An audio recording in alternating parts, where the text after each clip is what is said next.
พ่อออกแม่ออกพี่น้องคณะศรัทธาญาติโยมมาแล้วอัตมาภาพพระครูวรธรรมนาถเจ้าอาวาสวัดหนองเฮียงตำบลสันติสุขอำเภอดอยรอดจังหวัดเชียงใหม่ได้นำรายการธรรมะยามเจ้าบรดกธรรมกำเมืองในรายการวันเจ้าวันอาทิตย์ซึ่งตรงกับวันที่25เดือนกันยายนพ.ศ. 2565ตรงกับวันอาทิตย์เดือน12แรม15ค่ำวันนี้เป็นเดือน12ดับแล้วเนอศรัทธาญาติโยมอาตมาภาพได้รับความมอบหมายจากท่านผอ.ท่านพระครูพิวัฒนวิกรมได้รับผิดชอบตั้งแต่เวลานี้เป็นต้นไปถึง 6 โมงเมื่อเจ้าเนอศรัทธาญาติโยมตอนเจ้านี้มากับสายฝนศรัทธาญาติโยมโอ้ฝนตกหนักขนาดศรัทธาญาติโยมเพราะฉะนั้นบรรดาศรัทธาญาติโยมบรรลุไปที่ไหนนอนอยู่ในที่นอนก็ได้เนอะแต่ตอนเจ้านี้อาตมาภาพจะได้นำศรัทธาญาติโยมนั้นเข้าไปไหว้พระพุทธเจ้าเสียก่อนไหว้พระธรรมพระเจ้าไหว้พระสังฆเจ้าเนาะเพื่อเป็นมงคลที่รับที่นอนศรัทธาญาติโยมในขณะนี้เวลาตี 4เนอะลุกได้แล้วตื่นได้แล้วเนอะตื่นได้แล้วเนาะศรัทธาญาติโยมจบรายการอาตมาภาพศรัทธาจะไปวัดกตัญอยู่เพราะว่าวันนี้ฝนมันตกหนักขนาดศรัทธาญาติโยมเนาะตั้งอกตั้งใจไหว้พระสวดพุทธคุณธรรมคุณสังฆคุณสวดปารมีของครูบาเจ้าสิวิจัยเสียก่อนเนาะศรัทธาญาติโยมเนาะวันนี้เป็นวันพระวันศีลก็จะเชิญศรัทธาญาติโยมสุดกรรมฐานแบบครูบาอาจารย์ล้านนาเฮาเคยได้ปฏิบัติกันเนิ่นตั้งอกตั้งใจณบัดนี้เน้อกับพระกับ1กับ2กับ3อรหังสัมมาสัมพุทโธภควาพุทธังภวันตังอภิวาเทมิกับสวะคาโตภควตาธัมโมธัมมังนามัสสามิกับสุปฏิปันโนภควโตสาวกสังโฆสังฆังนะมามิกับนะโมตัสสะภะคะวะโตอะระหะโตสัมมาสัมพุทธัสสะนะโมตัสสะภะคะวะโตนะโตสัมมาสัมพุทธัสสะนะโมตัสสะภะคะวะโตอะระหะโตสัมมาสัมพุทธัสสะพุทธังสรณังกัจฉามิธัมมังสัทธานังกัจฉามิสังฆังสรณังกัจฉามิตุติยัมปิพุทธัง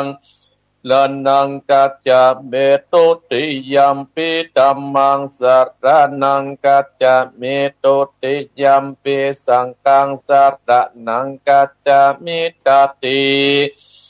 ยัมปิพุทธังสัทธานังกัจจามิตติยัมปิธัมมังสัทธานังกัจจามิตติยัมปิสังฆังนังกัจจามินะโมพุทธายะนะโมธัมมายะนะโมสังฆายะอัปปะมะโนพุทโธอัปปะมะโนธัมโมอัปปะมะโนสังโฆพุทโธเมนะโตธัมโมเมนะโตสังโฆเมนะโตกัมมัตตานังเมนะตังกัมมัตตานาตยาติโยเมนะโตอะหัมปันเตพุทธานุสติกัมมัตตานังยัจจามิพุทธานุสติกัมมัตตานังเตตาเม เมปันเตอะหัมปันเตปิติอุปัจจารสัมมาติงยาจะมีอิติปิโสภะคะวะอะระหังสัมมาสัมพุทโธวิชชา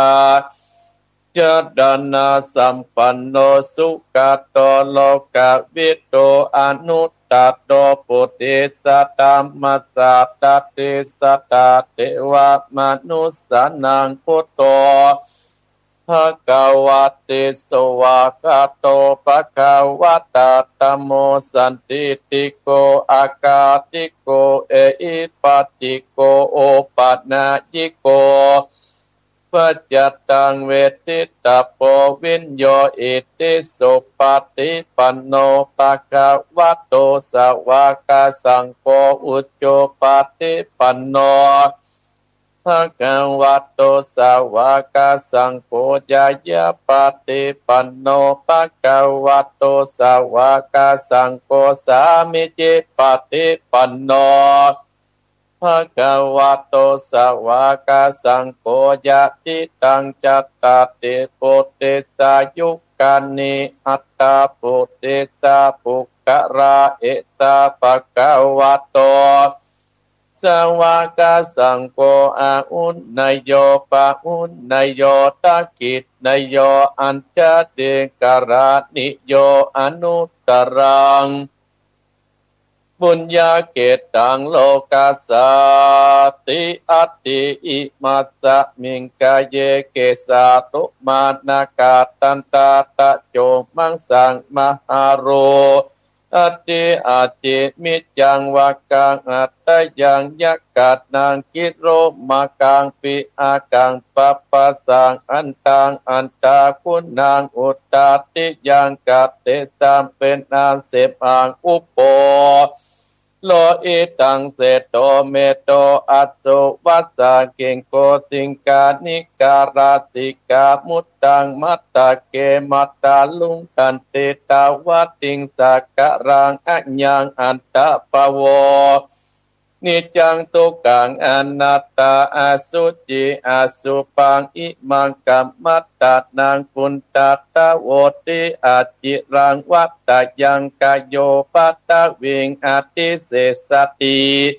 สุนโตอเปตาวิญญาโนนิตัตตังวากาลิงกะลังปัตตเวตาตุอโปตาตุเตโจตาตุวาโยตาตุโลภคันโตเวทนากันโตสัญญากันโตสังขารากันโตวิญญาณกันโตปัจจกันตาอัจจตาปะอิตาสังขาราอนิจจตุกขาอนัตตาวิปัสสินาธัมมาอนิจจวัตสังขดาอุปัตตวัยยตามิโนอุปาจิตวานิโรสันติเตสัง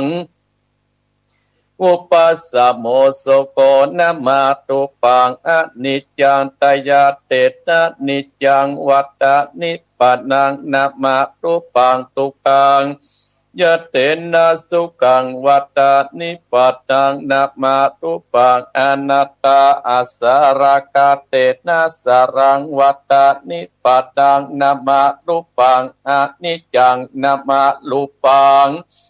ทุกขังนามาลุปังอนัตตานิจังวัตตานิปัตนังสุขังวัตตานิปัตนังสารังวัตตานิปัตนังปัตตมังสุขังตานะปัตตมิสัมปันโนตานะอุปาปัตตมิสัมปันโนตานะปรมัตตาปัตตมิสัมปันโนไมตติเมตตากรุณามุทิตาอุเบกขาปัตตมิสัมปันโนอิติปิโสภะคะวาสิตาปรเมสิราอุปปัตตมิสัมปันโนสิราปรมัตตาปัตตมิสัมปันโนไมตติเมตตากรุณามุทิตาอุเบกขาปารมิสัมปันโนอิติปิโสภะคะวะเนกขัมมาปัตตมิสัมปันโนเนกขัมมาอุปปัตตมิสัมปันโนเนกขัมมาป ณมัตตาปัตตมีสัมปันโนไมตรีเมตตากรุณามุทิตาอุเบกขาปัตตมีสัมปันโนอิติปิโสภควาปัญญาปัลละเมปันโนปัญญาอุปปัตตมีสัมปันโนปัญญาปัลละมัตตาปัตตมีสัมปันโนไมตรีเมตตากรุณามุทิตา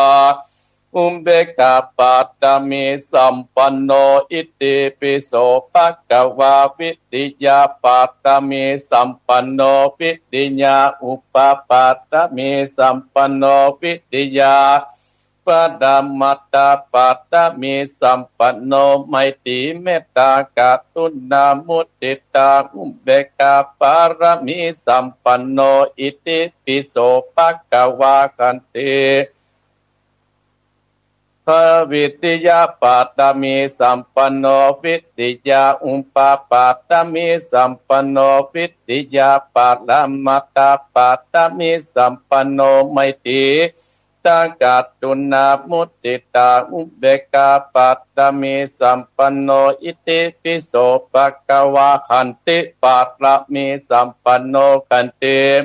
อุปปัตตมีสัมปันโนกันติปัตตมัตตาปัตตมีสัมปันโนไมตรีเมตตากรุณามุทิตา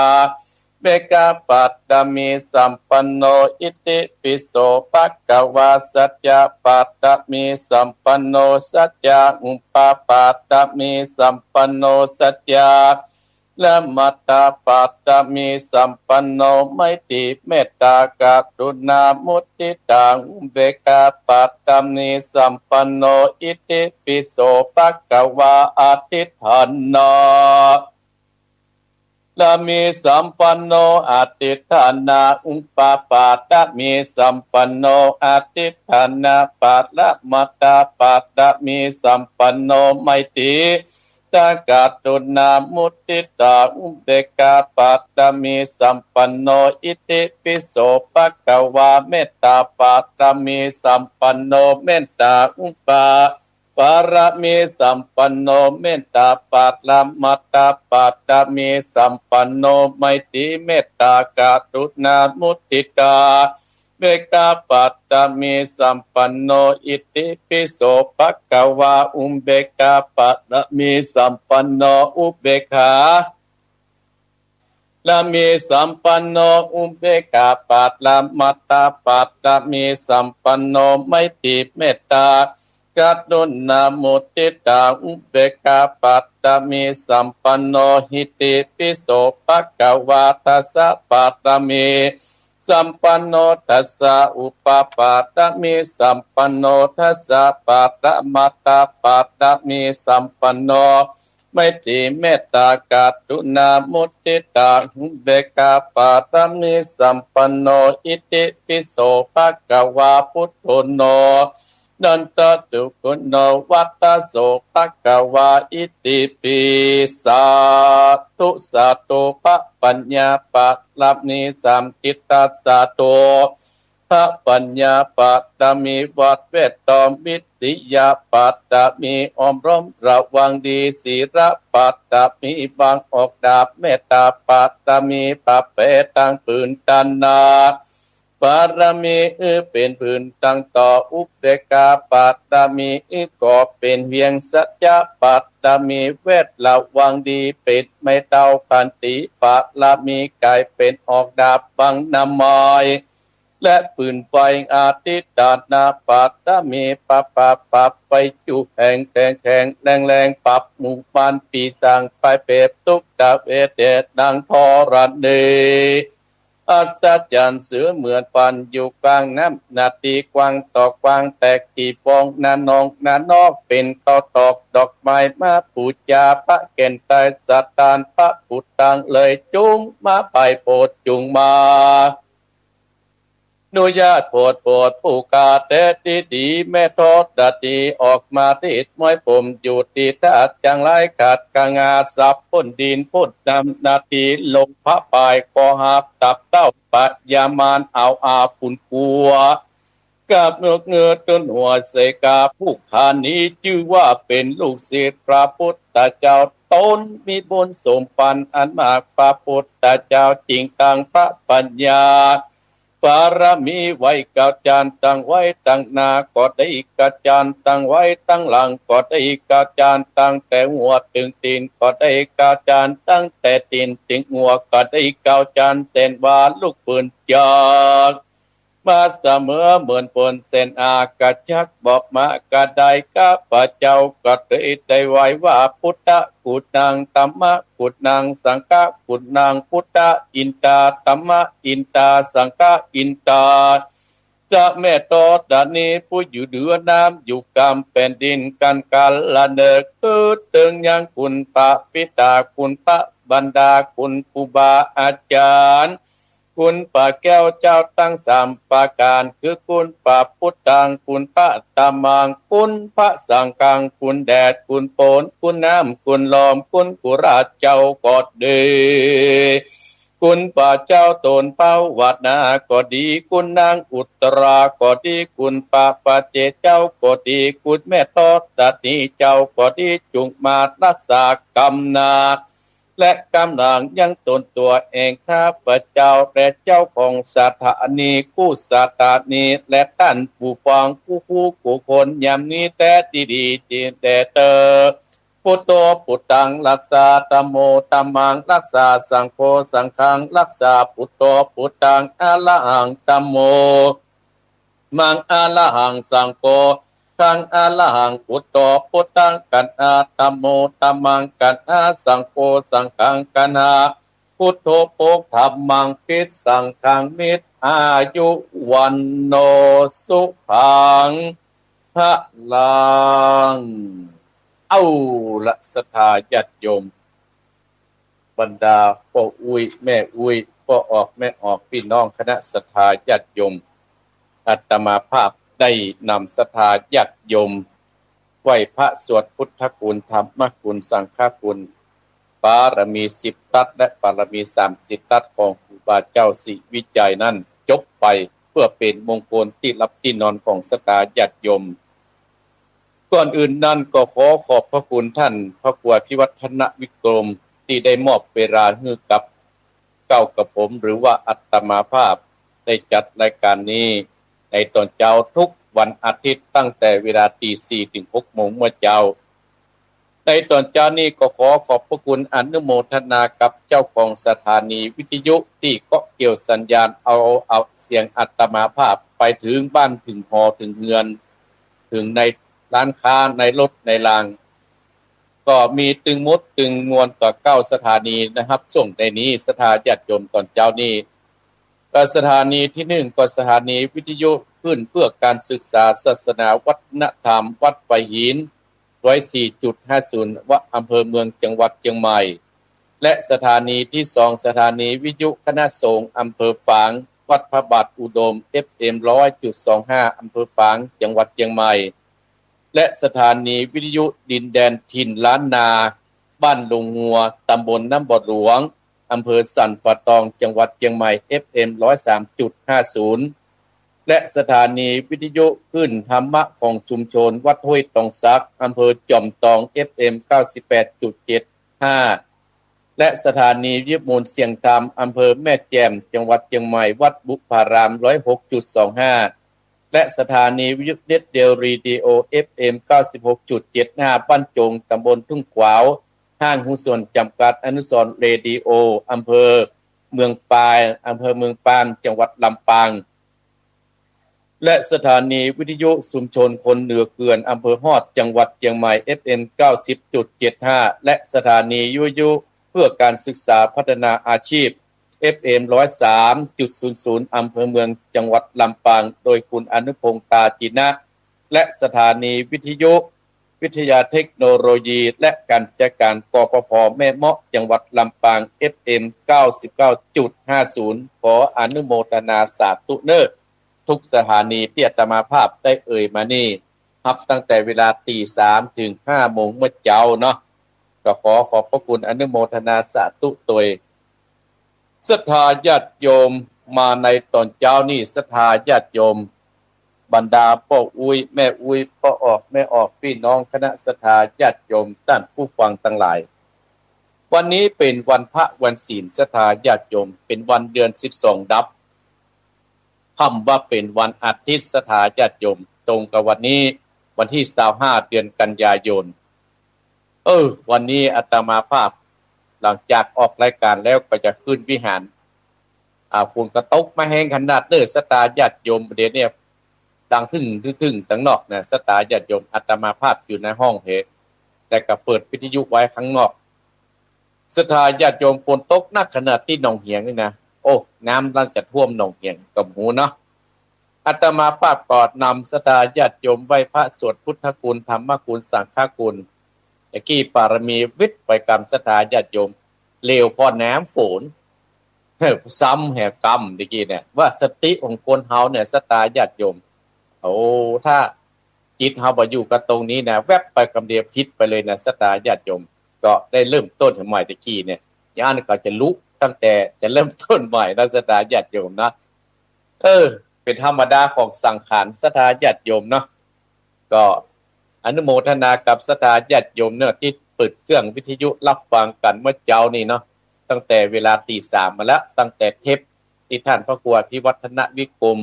อู้เรื่องเทวบุตรเทวดาละแต่เจ้าตานหันข้าวพ่องเนาะก็อู้กันเมื่อแต่เจ้าละเทปเก่าที่เปิ้นเอามาเปิดให้ศรัทธาฟังหรือใหม่ศรัทธาญาติโยมหลายปีละเป็นธรรมดาของคนเฮาศรัทธาญาติโยมเปิ้นถึงว่าปริศนาแห่งชีวิตของคนเฮานั่นศรัทธาญาติโยมครูบาอาจารย์เปิ้นเลยสอนเป็นปริศนาธรรมนะสั่นศรัทธาญาติโยมปริศนาธรรมเป็นเครื่องเตือนจิตเตือนใจเฮาที่จะต้องไขปริศนาธรรมนี้เป็นปริศนาธรรมแห่งชีวิตของคนเฮาทุกคนเนี่ยทุกคนเฮานั่นเกิดมาแล้วศรัทธาญาติโยมจะมีปริศนาธรรมแห่งชีวิตเฮากันทุกท่านทุกคนโบราณท่านปลูกไว้อยู่4ไว้ว่า4คนหาม3คนแห่1คนนั่งแค่2คนเดินตามนี่ก็เป็นปริศนาธรรมอันนี้เกี่ยวกับตัวเฮานะศรัทธาญาติโยมอีพ่ออีแม่ศรัทธาญาติโยมนี้ปะปนกันสักคนปริศนาธรรมแห่งที่ครูบาอาจารย์โบราณเพิ่นได้ปลูกไว้ว่า4คนหาม3คนแห่1คนนั่งแค่2คนเดินตามเนี่ยอันเนี้ยมันเป็นปริศนาธรรมที่ทุกคนนั้นนี่ประพ้นแต่ต้องเตือนสติเฮาตลอดเวลาแต่คนเฮานั่นศรัทธาญาติโยมเมื่อยามอยู่ดีสบายนั่นมาได้ไขปริศนาธรรมเมาแต่ไปเสาะว่าหากินศรัทธาญาติโยมเมาไปเสาะว่าหากินกันมาได้นึกถึงปริศนาธรรมเหล่านี้ปริศนาธรรมแห่งชีวิตอันนี้ต้องไขและไขข้อข้องใจให้กับเฮาให้กระจ่างแท้จริงแล้วก็มีความหมายกับชีวิตของเฮาทุกคนที่เกิดมาชีวิตของคนเฮาที่เกิดมานั้นเมื่อมีชีวิตของคนที่เกิดมาแล้วเกิดมาเพราะหยังศรัทธาญาติโยมบางคนก็ว่าเพราะอันนี้ก็รู้เพราะว่าทำมาหากินนี่ก็ปัจจัยเพราะว่าธาตุ4เฮาเนี่ยมาจุมนุมผสมกันก็มีดินน้ำและลมไฟมาประชุมพร้อมกันแล้วก็เป็นกายเรียกว่า4คนหามศรัทธาญาติโยมที่มาที่ไปของมันมีหรอก1คนน่าแค่ก็แห่ไปเรื่อยๆนะศรัทธาญาติโยมบ่ใช่แห่กวดตาลบ่ใช่แห่ต้นเนี่ย1คนนั่งแค่แห่ไปเรื่อยๆนะศรัทธาญาติโยมเตี้ยแต่มาว่า3คนแห่4คนหาม3คนแห่คนที่แห่น่ะ3คนแห่น่ะคือบ่จะแห่ต้นแห่หยังนะศรัทธาญาติโยมศรัทธาญาติโยมคนที่เพิ่นบ่ได้ฟังว่าแห่ต้นเข้าวัดน่ะปัจจัย3คนแห่ก็แห่ไปเรื่อยๆนั่นก็คือหยังก็คือวัยเฮาอยู่3มีคนเฮาเนี่ยมีอยู่3วัยอยู่3นี้ด้วยกัน1มีวัยหยังศรัทธาญาติโยมอันนั้นก็1มีวัย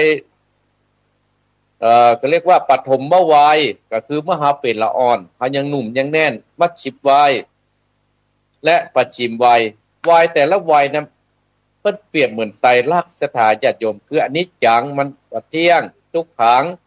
คงสภาพบ่ได้อนัตตาปัจจัยของตัวเก่านี่เป็นต้นมันแจ้ตัวปัจจัยตนปัจจัยของเฮานี่เรียกว่าอันเนี้ยเรียกว่า3คนแห่ท่านทั้งหลาย3คนแห่ไปเรื่อยๆตั้งแต่ปฐมวัยตั้งแต่หาน้อยจนอายุหันนักกันตลาดเนี่ยเพิ่นบอกว่าคือเฮาเนี่ยระลึกตลอดเวลา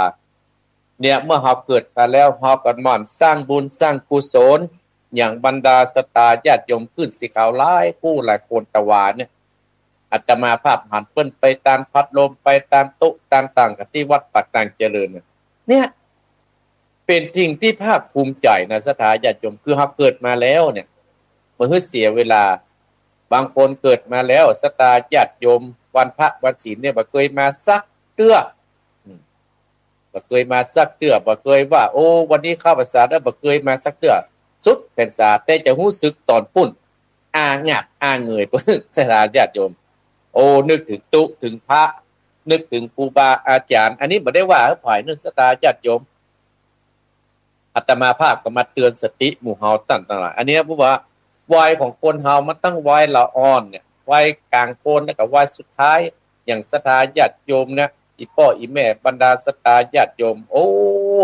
บางที่บางแห่งเนี่ยสตาญาติโยมเพิ่นประกาศคือไปวัดไปวาไปสร้างบุญสร้างกุศลนี่นะเท่าแล้วนะโอ้ไปบ่ได้เจ็บหัวเข่านี่ไปบ่ได้นะวัดเจ็บหัวเข่าใส่คันขึ้นวิหารยากแน่นั่งบ่ได้มันนึงมีหรอสตาญาติโยมแต่ถ้าพ่อหลวงกากำนันกาสอทอกาเปิ้นประกาศว่าวันนี้เด้อคือไปรับเบี้ยยังชีพที่วัดเนิดที่ศาลาวัดนะโปดมาก่อนเจ้าหน้าที่ก็สตาญาติโยมหลักแข่งราคาเต็มหมู่เฮาขึ้นสิขาวเด้อบ่มีเด้อ บ่มีอันนี้นะอันนี้อาตมาอู้ฟังเพราะฉะนั้นเฮาต้องเป็นแบบเป็นอย่างคือกับลูกกับเต้าต่อไป1คนหน้าแค่ก็คือจิตจิตใจร่างกายของเฮาเนี่ยที่ท่านทั้งหลายที่เป็นร่างกายของเฮามีจิตและจะบัญชาการให้ใจเป็นนายกายเป็นบ่าวใจประโยชน์ร่างกายเฮาประเด็นนะครับเกิดมาใจประโยชน์ร่างกายของเฮาบางคนก็ใจจนบ่ฮื้อนุบำรุงฮื้ออาหารปานมื้ออาหารตั้งกายอาหารตั้งกายนี่ฮื้อแต่อาหารตั้งใจบางคนบ่ได้ฮื้อเลยนะสตาญาติโยมเมาเสาะเวียกซะเนี่ยการอย่างเดียวอาหารตั้งกายเฮาก็ได้กินตึงวันอย่างอาตมาว่าวันนั้นแต่อาหารตั้งใจเฮาได้ฮื้อเพราะฉะนั้นอาหารนะมันต้องฮื้อมันเหมือนกันส่วน2คนที่เดินตามได้แก่บุญและบาปอย่างที่อาตมาภาพว่าตะกี้เนี่ยสถาญาติโยมบุญกับบาปเป็นเงาตามตัวมาเพราะฉะนั้นเฮาก็ต้องพยายามฮื้อมันเนี่ยสถาญาติโยมพ่อเฮาไปบ้านศพที่พาที่เปิ้นแต่งกับเขาเนี่ยก็คือบุญแต่งมัดไฟดำน่ะคือบาปเปิ้นเปรียบเทียบกับเฮาเนี่ยท่านทั้งหลายคงจะหานกันอยู่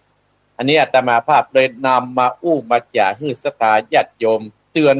จิตเตือนใจจะว่าอาตมาภาพนี้มาสั่งมาสอนสถาญาติโยมเนาะอีพ่ออีแม่เฮาเกิดมาแล้วสถาญาติโยมเกิดมาแล้วเนี่ยคนเฮาต้องรู้จัก3อย่างที่ผ่านไปแล้วเอามาคืนกับเนื้อกับตัวบ่ได้เลย3อย่างที่ผ่านไปแล้วเนี่ยที่บ่สามารถที่จะคืนมาได้นั่นคือ1เวลา2ชีวิต3เยาว์วัยเหมือนที่อาตมาภาพเริ่มตะกี้นะสถาญาติโยมเริ่มตะกี้นั่นนะเกี่ยวกับชีวิตของคนเฮาอาตมาภาพจะพยายามจะอู้เรื่องชีวิตของคนเฮาอาตมาภาพนี่นะเวลา3อย่างที่ผ่านไปแล้วบ่สามารถกลับเอาคืนมาได้นั่นก็คือ1เวลาเนี่ยอาตมาภาพได้รับจากแม่สมบูรณ์ห้วยการเพิ่นส่งมาให้ว่า3อย่างที่ผ่านไปแล้วประกลับขึ้นมานั่นคือ1เวลาเนี่ยสตาญาติโยมเวลานารีเนี่ยมันบ่รอท่าไผจะบอกว่ายังหนุ่มอยู่หนุ่มบ่ตายเข้าบ่ตายกลางคนบ่ตายมันแท้นะสตาญาติโยมวันใดถ้ามัจจุราชมันถึงเวลากรรมหมดกรรมเฮาเสี่ยงเนี่ยสตาญาติโยมมาตึงฟังมัจจุราชเงินมันตึงบ่ฟังจะเงินที่มันเป็นล้านมันก็ตึงบ่เอามันตึงบ่ยอมมันจะเอาไปติดเพราะฉะนั้นเวลาเนี่ยสถาญาติโยมเมื่อมีโอกาสและเวลาสถาญาติโยมเฮาก็พยายามสะสมซึ่งบุญซึ่งกุศลกับเนื้อกับตัวเฮาให้นักที่สุดสะสมเรื่องเกี่ยวกับบุญกับกุศลกับเนื้อกับตัวสร้างคุณงามความดีเป็นแบบเป็นอย่างให้กับลูกกับเต้า อาตมาภาพเนี่ยก็พยายามจะทำให้กับลูกศิษย์ลูกหาหันแต่จะไปท้อเนี่ยศรัทธาญาติโยมอาตมาได้ยินหลายคู่หลายคนแล้วโอ้อีพ่อกระทำนะอีแม่กระทำนั้นลูกหลานมันยังบ่เอาตามอ่ะ ลูกหลานมันยังบ่ทำตามมืออีพ่ออีแม่ตุล่ะท่านพระครูศรัทธาญาติโยมบางครั้งเทวดาที่อยู่ในตัวหาแต่เจ้าเพิ่นอู้เรื่องเทวดานะศรัทธาญาติโยมเทวดาในตัวมันบ่หานเตื้อมันมีความรู้สึกเตื้อแต่การที่เขาจะสร้างคุณงามความดีเขาจะไปท้อเขาจะไปหยุดมันถ้าหยุดมันเทวดาตัวบดีตัวเป็นอันตรพานมันก็จะเข้าสิงเขาเลยนะมันมีเทวดาอันตรพานและเทวดาดีนะเหมือนกับคนเฮาเนี่ยกับศรัทธาญาติโยมมีถึงคนดีและคนบดีอยู่ศูนย์กันไปฮะนะศรัทธาญาติโยมอยู่ศูนย์กันไปฮะนะถ้าว่าวันใดเฮาการมันเทวดาอันตรพานน่ะจะเข้ามาสู่จิตสู่ใจเฮาเลยโอ้บ่เอาสักอย่างละกูแยกมาเมินแล้วจะว่าไปต่างๆนานาแก้ตัวแบบน้ำกุ่นๆเพราะฉะนั้นเราจะไปท้อเราจะไปถอยตั้งหน้าตั้งตาทำสร้างเอาเถอะศรัทธาญาติโยมวันหนึ่งมันอาจจะสำเร็จได้เมื่อมีภัยตั้งศรัทธาญาติโยมสร้างคุณงามความดีวันเดียวสำเร็จเนี่ยมันมีแน่นอนเปิ้นสร้างมาเป็น10ปี20ปีเป็น100ปีเป็นพันปีพุทธเจ้าขนาดสร้างมาเป็น80กว่าปีศรัทธาญาติโยมถึงจะได้สำเร็จเนี่ยก่อนที่เป็นปรินิพพานเนี่ยศรัทธาญาติโยมพอหลวงปู่ครูบาเจ้าศรีวิจัยเฮาเนาะเปิ้นเนี่ยมาโดนกันแกล้งเปิ้นก็ยังบ่ท้อยังบ่ถอยพอพระเวสสันดรเนาะโดนแกล้งถ้าได้ไล่ออกบ้านออกเมืองเปิ้นก็ยังบ่ท้อเพราะฉะนั้นหมู่เฮาท่านทั้งหลายนั้นจะไปท้อจะไปถอยมันเวลาเนี่ยอย่าไปให้มันปล่อยข้ามไปเลยบางคนนอนท่าศรัทธาญาติโยมนอนท่าว่าโจกมันจะมาบ่ได้โอ้ถ้าเฮาบ่ขยันนะศรัทธาญาติโยมอย่างอาตมาภาพอยู่วัดถึงวันนี้น่ะถ้าบ่ขยันปล่อยนะโอ้บ่มีวันนี้แน่ศรัทธาญาติโยมบ่มีวันนี้แน่วัดก็คงจะเดินแบบนี้แหละศรัทธาอย่างวันนี้เนี่ยเสร็จจากการออกรายการจัดรายการแล้วก็จะขึ้นวิหารจากขึ้นวิหารแล้วก็จะไปลงอุโบสถศรัทธาญาติโยมเนี่ยมันไม่ได้หยุดได้หย่อนนะเวลาจากลงอุโบสถแล้วก็จะได้มาเจริญพระพุทธมนต์สืบชะตาให้กับผอ.เยาวรักษ์พกเนื้อผอ.กศน.โดยหล่อเพิ่นจะได้มาสืบชะตาที่วัดหนองเหียงที่นี่ก็ครึ่งวันและศรัทธาญาติโยมวันเวลาอาตมาภาพตื่นตั้งแต่ตี 3ศรัทธาญาติโยมตื่นตั้งแต่ตี 3มาแล้ววันเวลามันก็ล่วงเลยไปเรื่อยๆหลังจากนั้นศรัทธาญาติโยมไปขึ้นวันศีลเนี่ยวันศีลเพื่อจะเทศธรรมกับเราที่หนองเหียงนี่นะไปได้สุดกรรมฐานและเทศธรรมกัน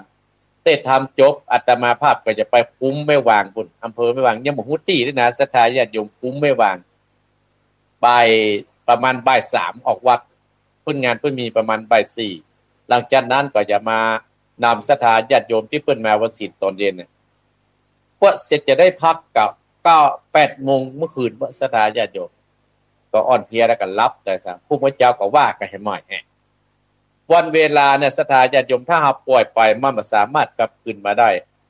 เนี่ยเวลาชีวิตของคนเฮาก็ตามศรัทธาญาติโยมชีวิตของคนเฮาก็ตามก็เฮาจะปล่อยมันไปอย่างที่อาตมาภาพว่ามันมี3ช่วงด้วยกันเนี่ยศรัทธาญาติโยมมี3ช่วงด้วยกันก็3ช่วงก็คือคนเฮาก็มีเมื่อปฐมวัยเนี่ยเพิ่นนึงแบ่งไว้คือเหรอปฐมวัยกับวัยเฮาเป็นละอ่อนเฮาก็จะต้องห้ำจะต้องเฮียนพ่อแม่ก็ต้องดูแลมัชชิวัยกับวัยที่เฮาจะต้องต้องหา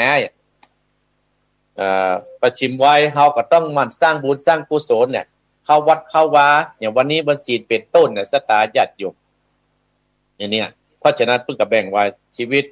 เฮาเนี่ยมันผ่านไปบ่สามารถที่จะกลับคืนได้มีเงินเป็นร้อยเป็นล้านก็บ่สามารถเอาไว้ได้3ยาววัยเวลายามเฮาเป็นละอ่อนศรัทธาญาติโยมเฮาอย่างปิกมาเป็นละอ่อนก็ตึงบ่ได้ปิกมาเป็นละอ่อนก็ตึงได้เพราะเฮาแก่เฒ่าแล้วเพราะฉะนั้นอีพ่ออีแม่บรรดาศรัทธาญาติโยมพ่ออุ้ยแม่อุ้ยก็หมู่เฮาตั้งหลายนี่นะเฮานั่นจะต้องมันสร้างคุณงามความดีไว้กับตัวเมื่อเฮาได้มีโอกาสได้เกิดมาในโลกมนุษย์ของเฮา3อย่างส่งผลที่ทำลายชีวิตเฮาศรัทธาญาติโยมเนี่ยเมื่อเฮาเกิดมาแล้วจะมี3อย่าง 3ประการด้วยกันที่มาทำลายชีวิตเฮาเปิ้นก็บอกว่ามีเป็นคนที่โมโหและ2คนเป็นคนโอหังและใจแคบอันนั้น3อย่างเนี่ยศรัทธาญาติโยมทำลายชีวิตเฮาเนี่ยทำลายชีวิตเฮากำลังดีๆโอ้มีคนมาแย่ด้วยโมโหโทโสการงานเนี่ยโมโหการงานก็ดีอ่ะว่ามีสติขาดสติอ่ะศรัทธาญาติโยมไปทำร้ายคนอื่นโอ้คุณงามความดีที่เฮาสร้างมานั่นน่ะเรียบร้อยเพราะฉะนั้นเฮาจะต้องตั้งสติมาปัญญาเกิดสติตะเกิดปัญหาอย่าเพิ่นถึงบอกพี่น้องศรัทธาญาติโยมนะอันเนี้ยอีพ่ออีแม่ศรัทธาจะไปคนโอหังผู้อวดดีอวดใหญ่เพราะฉะนั้นเฮาต้องนอบน้อมแต่ครูบาอาจารย์พ่อแม่เฮาเป็นต้นและจะมาใจแคบเด้อศรัทธาญาติโยม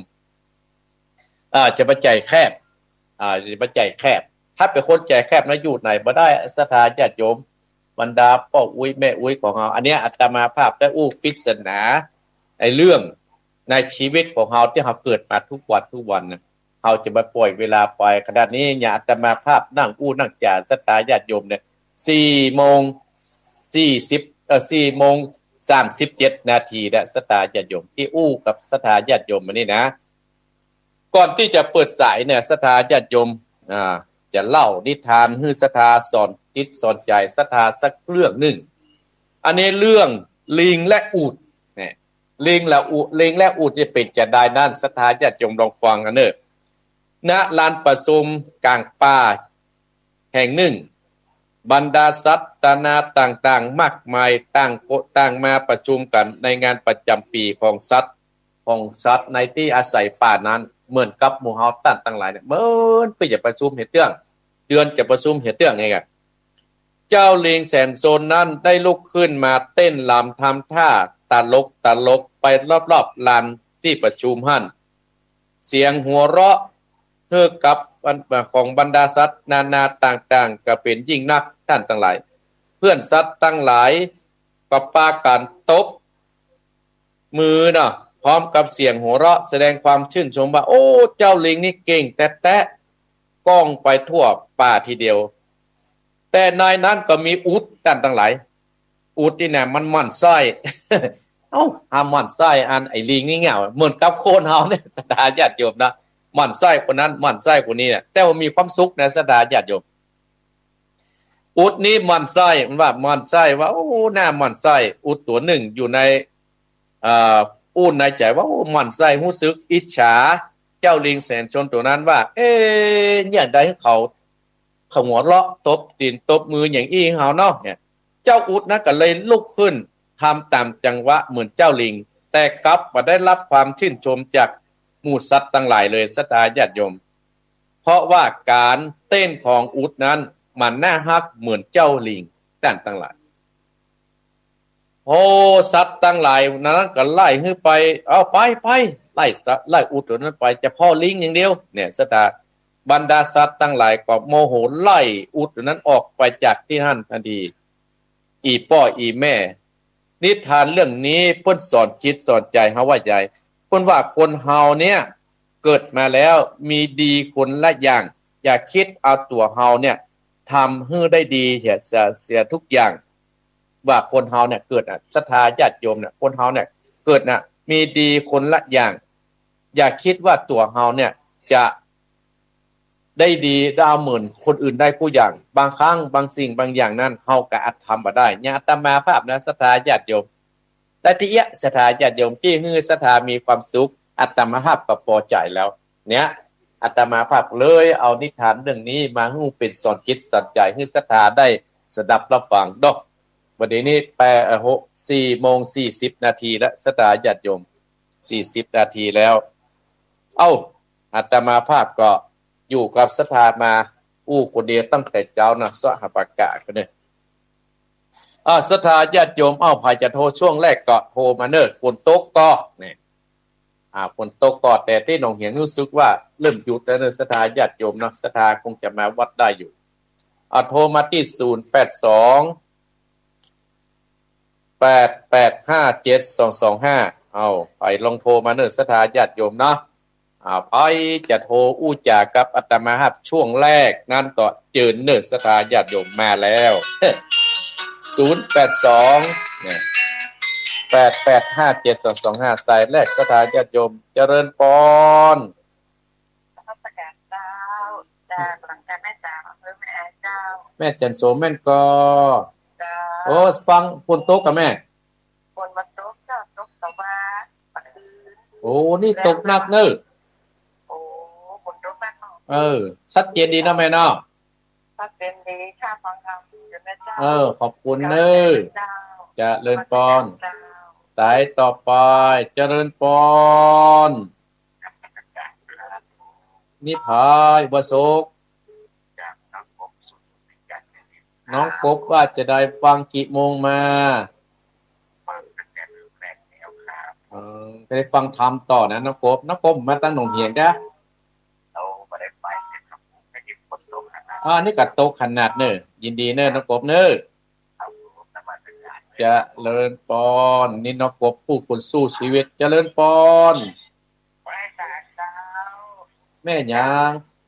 ได้สีพันสาแก้วแม่น้องหมาเข้าฟังฟัดคอมบุญลูกเจ้าป่าไม้แดงเป็นโป่งนะเจ้าแม่โป่งโดนสเก็ตนะแม่เนาะเจ้า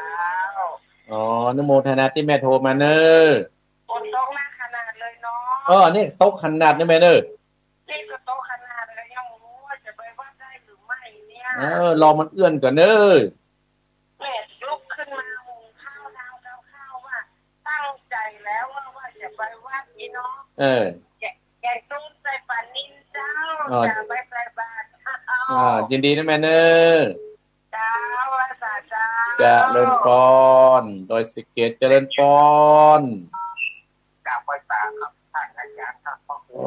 เน้นรักเน้นรักว่าจะได้ฝนตกก็ตกอย่างหนักเนอะตกอย่างหนักเนอะตกอย่างหนักเลยเนาะงานกฐินมีวัดเมื่อใดสันเมืองวันที่6ครับตรงใกล้กับบดีเนาะใกล้กันพอดียินดีเนอะ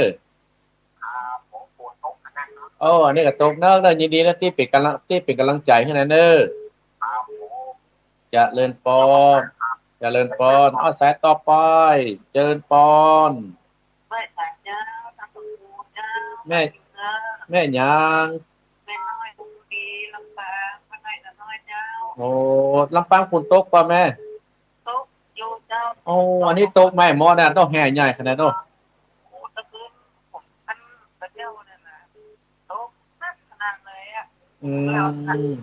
ก็ยากที่เจ้าเดี๋ยวตกเลยยินดีนะแม่เนอเจ้าไว้ขาไว้กำลังใจเด้อขอบคุณเจริญพรสายต่อไปเจริญพรสาบเลยสาบครับปนน้อยบุญปาน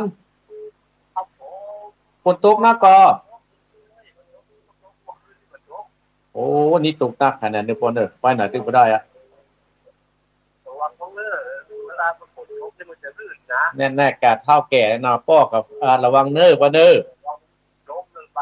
บอกแม่ตัวเนอร์บุญรักษาปอนเนอร์บุญรักษาปอนน้อยบุญปานเจริญปอนสายต่อไปเจริญปอนคนน้อยเนาะท่านพ่ออันนานเนาะตกแน่พี่น้องแน่ฝนตกน้ำกันเนาะวังน้ำท่วมเนอปอนเนอร์ยินดีนะปอนเนอร์บุญรักษาพ่ออันนั้นนาเจริญปอนไปศาลเจ้านะครับผมแม่ยางแม่สาวรักเจ้าแม่สาวรักตื่นแล้วอีกเจ้ามานี่มาแสะชัดเจนดีเนาะเจ้าชัดเจนดีค่ะบัตรตรงเจ้ายินดีเนอการแบบมีฝนนะเจ้านี่นักเนอฝนแห่ที่2แล้วนะลงกุฏิไปได้จะเลิญปอนสายที่สายต่อไปเจริญปอนเจ้าแก่ไปจ้าผู้บาจังพ่อบอกว่าอยู่หน้าทางฟังฝนตกจัดนักแถมพระครูอาจารย์ตรงสร้างเมืองปากตกขึ้นหมู่จุดแจ้งเจ้าตกนักขนาดนอเจ้ากำลังหัดเตรียมตัวซึ่งเข้านี่จะไปวัดวันนี้นะเจ้านะบุญรักษาไม่พิมพ์เนอร์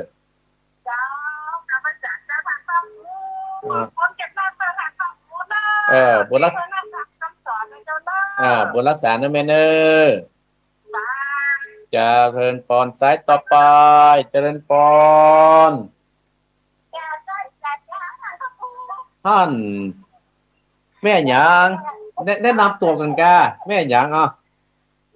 บ้านเจ้า แม่หยางแนะนำเลย บาทีน้องที่น้องจับไม่ได้เลยนะ จำมาได้แม่สิทธรชัยประการ เจ้าที่น้องนั่นแหละต้องให้พระครูเจ้าละ ฝนตกก็ กระโต๊ะเจ้าวันนี้กระโต๊ะแต่ว่ามันคือโต๊ะจริงไงอ่ะ เมื่อกี้แม่สาวรักษ์มาแล้วเหรอแม่สาวรักษ์มาแล้วนะ มาแล้วจ้ะ มาแล้วก็รอบแล้วก้าคนเฒ่าเนาะ ลูกกับเจ้าแล้วเราก็เทียบตัวกันเขาเข้าสาไปวัดนะจ๊ะ ยินดีเนอะ สายต่อไปเจริญพรสายต่อไปเจริญพร ไม่แต่เจ้าพระครูหลวงพ่อตาเจ้า แม่หลวงใส่ฝนไปวัดก่อ ไปเจ้า เนี่ยกะมันไม่หลวงใส่ฝนเอาฝนมาตัวเนี่ยกับเพิ่นแม้วัดละมึงนี่5ที่2เลยเนี่ย เจ้าต้องจะมาติดจาก น้ำจะท่วมแน่เนี่ยยิ่งเหลือนะเนาะ น่าจะต้องโทษนี่แหละทำไมเนี่ย ผมมาติ๊กๆอ่ะน้ำออกกำแพงบัดตาน่ะเปียงหน้าเตะหน้าหัวกว้างตาตุ่มเฮาพุ่นเนี่ย พอแล้วค่ะ ประเด็นน่ะเกลดีมาขายต่ออยู่นี่เจริญพรเนอ เจ้ากำลังใจ สายต่อไปเจริญพรเวลานักเนาะ เจ้า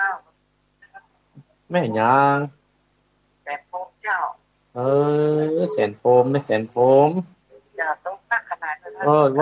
วางอันนี้เนอะวางเนอะปวดฟ้าน้ำจะนองนะแสนโฟมนองแน่ไม่ทัดดองแน่ไม่ทัดนะนองแน่เนาะไปวัดก่อนยินดีนะแม่เนอ เจ้าจัดตู้เจ้า สายต่อไปมาเวลาเหลือนักเจริญพรเปิดโอกาสให้ฝ่ายไปวัดพ่อเจริญพรนั่นมีนาคอป่ะฮะเจริญพรได้ยินแล้วนะอันนี้จะเปลี่ยนแล้วเนอะเจริญพร เจ้าจ้า แม่เนี่ยไม่ตุกนะ จ้าเจ้า แม่ก็ จ้า แม่ตาลำปาง จ้า แม่ตาลำปางฝนตกกับแม่ลำปางเนี่ย เจ้าทุกการ ยินดีแม่เนอจะเริ่มพรสายต่อไปได้กับสายพวกที่ส่งจะมีและการโทรเสียงอะไรเนี่ยเจริญพร เจ้าเจ้า แม่ยัง แม่อาลีจากสวัสดิ์เลยเจ้า แม่อาลีกำลังโทรมาเนี่ยแต่มาก็เลย กำลังคงเจ้า ใส่แม่ฟังเทศเนี่ยบางน้อยกินกวานสู้ขนาดนะตัวนี้นะ เจ้า ใจกันหาสู้กันนะแม่เนี่ยบอกไปวัดจะพกงงก้อยปล่อยเนี่ยทำจบก้อยปล่อยเนอะ เจ้าคงก็ได้เจ้า นะทำจบก้อยปล่อยเนอะจะเล่นปอนแม่อารีจังหวัดน่ะมีสถาเพิ่มขึ้นแม่ผลและแม่อารีเจริญปอน ขอบคุณเจ้าอยู่ไม่บอกคำที่เจ้าอยู่ของเราเจ้า แม่เนี่ยป้าแม่ ไม่บอกคำเจ้า แม่บอกความตาจางว่าจะได้วันนี้ปาดังได้ ไม่ปฏิบัติเจ้าผมตกต่ำ อันนี้ก็โตขนาดแม่โตแตะตัวว่า ตกขนาดไหน ยินดีเนอะโทรมาขอบคุณนะ0828857225เอาโทรมาเนอะเจริญพรโทรมาเนอะ0828857225เจริญพรยังไงเจริญพรเอาใหม่เจริญพร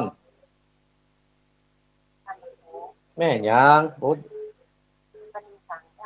แม่ปานีมาหายหมดแล้วแม่ปานีฝังฟังก็ได้ฟังบางน้อยสู้กันเนอะแล้วก็ไปวัดก็ฟังได้จบแล้วก็ปล่อยกันมันเจ้าละฝนตกยินดีนะแม่เนอะเจริญพรเจริญพรสายต่อไปอะไรมันได้แล้วนะหมาย0828857225โทรแล้วขออู้ตัวเนอร์สถานญาติโยมเนาะโทรมาแล้วเนอเจริญพร ม่อย่างแน่แม่อย่างไม่ได้ประจวบไม่ได้ประจวบเจ้าโอ้ไม่หลายหมื่นเล่นเนี่ยมาหันมาไม่หลายทำตรงกันแล้วอ๋อมาสวรรค์แม่สบายดีเนาะมันน่าปวดตรงเจ้าโอ้วันก่อนอาตมากับประเทศใกล้ๆขนาดวันก่อนน่ะอยากขึ้นมันโซบอะใกล้ๆขนาดไม่สวรรค์วันนี้จะไปคุ้มอันนี้เนี่ยคุ้มวางบ่ แล้วก็ผู้ถึงวันเจ้าคุ้มขุมวางบ่มาครับยินดีนะแม่เนอเจ้าเจริญพรเจริญแม่อมัยสวรรค์โอ้แม่หลายเจริญพรมาประกาศเจ้าฮั่นอันนี้แม่จิตตากะเจ้าเจ้าแม่จิตผลไปผลบาทเด้น้ำท่วมมันน้ำท่วมอันนี้เนี่ยต่างกันเนี่ยน้ำมันดูมันไหลเข้าห้องถนนนะโหมันไหลลงมาไหมฮะจากเอนี้กับถนนอแม่จิตตาระวังน้ำท่วมบ้านเถอะเนอเจ้าเจ้ายินดีนะแม่เจ้าเอาแม่จิตตามาละเจริญพรสายต่อไปเจริญพรเจริญพรฮั่นฮั่นเจริญพรภาษาเจริญพรอยู่นี่หน่อยวโสกคุณแม่หาวครับอยู่ห้างสัตว์ครับห้างสัตว์ไม่หาวพ่อพ่ออายุเท่าใดพ่ออายุ62แล้วครับพ่อชื่อหยังชื่อพ่อพัดนะครับโอ้พ่อพัดอยู่ลำปางนะพ่อเนาะครับผมโอ้เรียกต้องฝนตกบ่ได้นี่ครับพ่อตกหนักขนาดพ่อพัดครับก็ได้ฟังทำบ่าวน้อยกี่กว่าพ่อจะฟังวันติดว่ะบ่าวน้อยกี่กว่านะโอ้ผมฟังที่เด้อครับฟังเนื้อก็เดียวเขาสู้ขนาดนะดีๆพ่อที่ให้กำลังใจอาตมาเนอะ2 คนแล้วเจริญพรเพิ่มขึ้นเจริญพรสายต่อไปไว้เจ้าแม่ยังเจ้าเสียงเป่าเจ้าแม่ยังฮะไม่ซีกะเจ้าแม่และเจ้าไม่ซีกันธนีเนาะเจ้าแม่และเจ้าโอ้กันเสียงดีๆนะแม่เนอะเจ้าโอ้ยินดีไม่ซีกันขอบคุณนะแม่เนอะจัดเลิศพรโอ้ไม่ซีเพื่อกับฟังเพียงปรับเป้าเจ้าพระเจ้าท่านพ่อบูอยู่ที่ไหนท่านตาเจ้าเจ้าโอ้แม่ผานเป็นยังโทษเนี่ยโทษตุกอย่ามันจะเป็นน้อยใจนะอาตมาเปิดสายมือขนาดตัวคนนี้ทำตับได้เด้อวันนี้นะฝนตกมื้อแต่ก็อยู่บ้านท่านนี่ฟังเทศทางการเด้อยินยังน้องเฮาบ่ได้ไปเนาะเป็นยังฟังอาตมาเทศบ่าวน้อยกิ่งกวานท่านก่อนบ้านก็เป็นยังบ่เป็นยังเปิดประกาศของกันนั่นเทวดาดึงคุมเด้อมันมื้อบ่เป็นมันต้องเจ้าจ่ายแล้วดีๆนะแม่เด้อเท่าแล้วเนาะรักษาสายต่อไปแม่ผานถ้ำตับเตาชัยประการเจริญพรเจ้าอุตสาเจ้ามันบ่ปูแม่ยังแม่อุตสาคนตะวันเด้อว่าลงเหนือโดยสเก็ตอุ้ยสาวกะอุ้ยสาวโอ้นี่มาใหม่นะแม่นะมาใหม่เด้อเพื่อการเพิ่นโอ้ยินดีแม่ชวนเขาฟังอาตมาเด้อ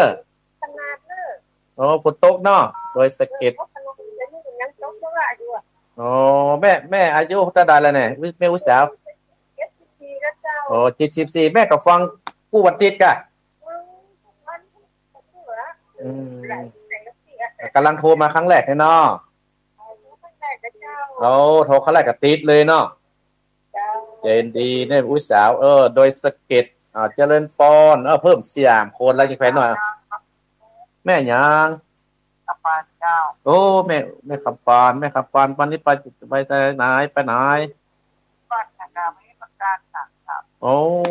บุญรักษาแม่ขับปานเนอะเจริญพรแม่ขับปานนี้คนฟังดังเดิมเจริญพรสายต่อไปที่มาถึง5 โมงแค่5 นาทีเจริญ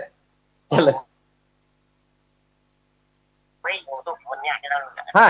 นี่แม่ยังไม่มูลวันนี้แม่อยู่ก่อนนี่ฝนตกหนักแน่นอนโอ้วังนั้นท่วมเนอะไม่มูลน้องหายน้ำหลายเขาบ้านมาโน้มาเดียวเนี่ยเขาออกไผดูแลช่วยจะมีแต่คนยายแหลกไปแก่ละจอยไปไหนจอยตื่นล่ะจอยตื่นแล้วยังร้องเขาตื่นนั่นร้องเขาตื่นแล้วเนาะ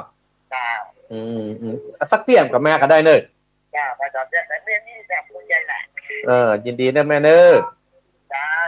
ยายบุญหาว่าเขาอยากเจริญพร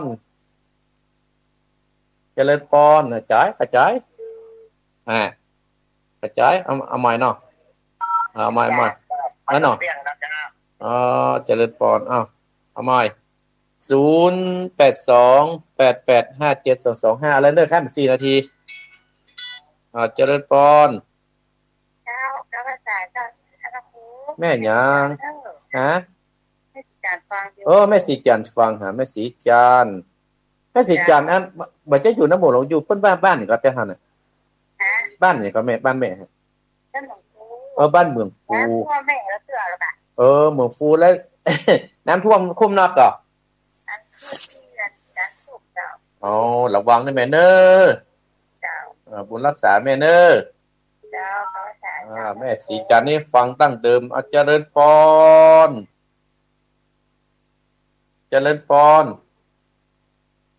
อะไรพูดอะไร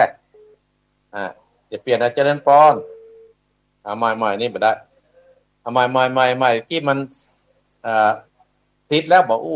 แล้วก็เสียโอกาสผู้อื่นนะเจริญพรจับไว้สาหังกูเจ้าแม่หยังแม่กูจันทราบ้านของเราแต่ผมมันเป้าอำเภอเมืองจังหวัดลำปางเจ้าบ้านเป้าแม่กำลังโทรมากันไม่กูนจ้ะกำลังโทรมาเนี่ยก้าเจ้าบ้านอย่างก็บ้านหนองร่องเจ้าบ้านหนองร่องหนองร่องตะพูดก็มีด้ะมีแต่เจ้าลำปางเนาะเจ้าสายที่5แล้วเนอะที่คนใหม่น่ะแม่สิคุณก็ฟังนะแม่เนอะแม่ฟังทำเนอะอะไรเต้ทำน่ะมันโทรแบบนี้เจ้าโทรมาหากันบ่อยๆนะแม่เนอะเจริญพรลำปางมาเจอสายต่อไปเจริญพรอะไรเจริญพรเจริญพรมาเจริญพรไปสาครับค่ะนั่นมาแล้วพ่อนานพ่อนานประเสริฐดีเนอะลำนั่นยินดีนะปอเนอบุญรักษาเนอจะปี5แล้วเจริญพรแล้วเนอแต่สายสุดท้ายละแม่ยังแต่สุดตาเก่งเมียงวันยังอ้อยใจเจ้ายังอ้อยแม่สุตาแม่กะละหาโพสข้างแรกเนี่ยเจ้าแม่เคยฟังว่ะแม่ฟังตลอดจะแม่พูดบ่ทันเพิ่นเนาะพี่น้องลำปางและฟังบ่าวน้อยกิ่งขวานนะแม่เนอก็ได้จะเตะแล้วนะ5 โมงเนี่ยฟังกันมันหลวงอายุได้90ป่ะแล้วแม่สุตาอายุเท่าใดแม่อายุ57อยู่เจ้า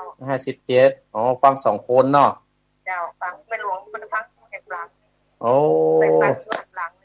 ยินดีเด้อเนาะแม่ที่ฮือฟังกันหลายนะเจ้าฟังกันหลายเนาะก็ได้แต่ว่าจะเตะแล้วนะเนอะยินดีบอกเขาเนอะอยู่วัดหนองเหียงเนี่ยแม่เนอะสายต่อแม่สุตาเจริญพรสายต่อไปสายสุดท้ายเจริญพรอะไรเจริญพรดักปิ้งไม่ดักปิ้งฮะเจริญพรแม่ฟังเด้อแม่หยังแม่ขันแก้วแม่แจงเจ้าหมื่นแล้วบ่ได้ยินเสียงนี่แม่โทรแม่ฟังจะรอโทรประกาศด้วยเจ้าแม่แจมฝนตกก็สายสุดท้ายแล้วเนี่ยวันนี้แม่เตรียมจะเบิ่งว่าฝนตกก็ฟังทำแล้วก็ปล่อย6 โมงกันเด้อเจ้าบุญรักษาแม่เด้อแม่ขันแก้วเด้อเจ้าว่าแต่เจ้าแม่บุญมาอำแสเจริญพรสุดท้ายวาสกพ่อบุญตานบุญตานแห่บุญตานแต่แห่ยินดีนะปอนจะเดินปอนจบตัดที่นี่สถานญาติโยมจบตัดที่นี่อาตมาขอยกสายก่อนเด้อปิดสายก่อนเนาะได้ก็โทรรอบที่2เด้อสถานญาติโยมกำลังใจมากหน้าหลายตาเนาะแล้วก็เสาะหันน้ำก่อนมิตรนี่ตอน7 เทศทำเนาะ เวลาตีห้าเลยเนอะสถาญาติโยมตมาภาพขอขอบคุณแม่จันทร์สมฝางเนอะแม่จันทร์สมฝางที่โทรมาให้กำลังใจไอ้กบแม่ลิมชายผู้ที่สู้ชีวิตแต่สถาญาติโยมแม่ศรีพันธ์อมบุญดอยสะเก็ดนี่โทรมาสามเณรลักษณ์ขอบคุณอนุโมทนาเนอะแม่น้อยลำปางพ่อน้อยฝางเนอร์พ่ออนันต์น่านและก็แม่เสาวรักชัยประกันแม่พันลำปางตุ้งซ่านแม่พินลำปางตุ้งซ่านเนอร์แม่ศรีธรชัยประการแม่หลวงไสฝนแม่สุทัศน์ดีพรมบ้านแสนพรมแม่ตาลำปางแม่อารีจังหวัดน่านนี่โทรมาให้กำลังใจโทรมาเป็นครั้งแรกอนุโมทนาสาธุแม่บัวคำตาจางเวียงหนองล่องแม่ปานีฝางแม่ไรใหม่สวรรค์อันนี้ผู้ฟังดั้งเดิมแม่จิตตาแม่จิตตาอารัญญวาสแล้วก็แม่ลาวแม่บัวพัดลำปางก็โทรมาให้กำลังใจเป็นโทรครั้งแรกแม่ชีกันทนีเวียงป่าเป้าแม่ผ่านตับเตาแม่อุ้ยสาวลำปางโดยสเก็ตกันเนาะครับอายุ74ขอบคุณอนุโมทนาแม่คำปันและก็แม่มูลหนองไห้อนุโมทนาสาธุเนอะที่จะมาวัดแม่สีจันเมืองฟูแม่สีกุลลำปางเนอะที่โทรมาเนาะพ่อนานประเสริฐจังหวัดน่านแม่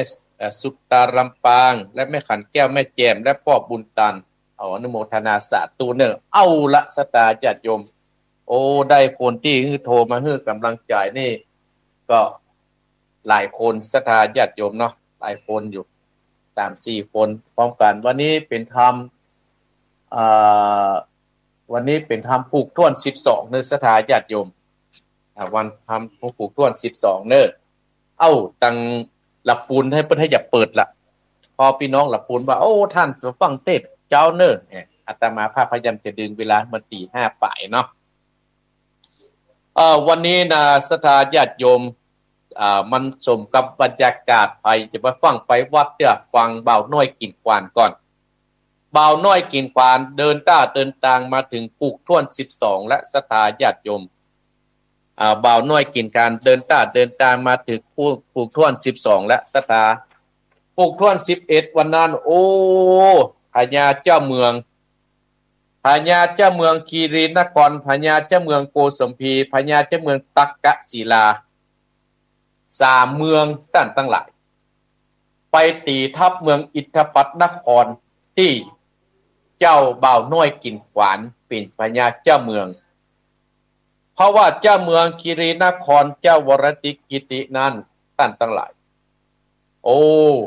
แค้นที่ว่าเจ้าบ่าวน้อยกินขวานน่ะมาเกิดสดายเมืองอิทธปัตนครกับจุ2เมืองนั่นน่ะไปตีไปเปิดศึกช่วยกันจะฆ่าเมืองอิทธปัตนครให้ตายลากหญ้าไปเลยศรัทธาญาติโยมทั้งหลายส่วนเจ้าเมืองอิทธปัตนครก็มีเจ้าบ่าวน้อยกินขวานมีเจ้าวรกติกุมารเป็นเพื่อนกันได้6สหายที่เก่งวิชาอาคมการรับอาสาจากเจ้าบ่าวน้อยกินขวานไปสู้รบกับหมู่พญาเจ้าเมือง3เมืองตั้งหลายโอ้สู้กันวันค่ำคืนหุ่งวันค่ำเข้าใจคาถาสถาญาติโยมเป่าคาถาใส่กันโอ้คาถานี่มีเมื่อครั้งสมัยพุทธกาลมาเนี่ยเมื่อสมัยพราหมณ์ชื่อบ่าวน้อยกินขวานสู้กันสถาญาติโยมเป็นต่อเป็นแตนเป็นยักษ์กันสุดท้ายอีพ่ออีแม่สุดท้ายนี่นะได้ไปฟานคอปีกันยักษ์นั้นตายไปหมู่นั้นคนตั้งหลายสะดุ้งตกอกตกใจโอ้ลูกพี่เขาโดนฟานแล้วเนี่ยหนีทับไปแห่งสถาน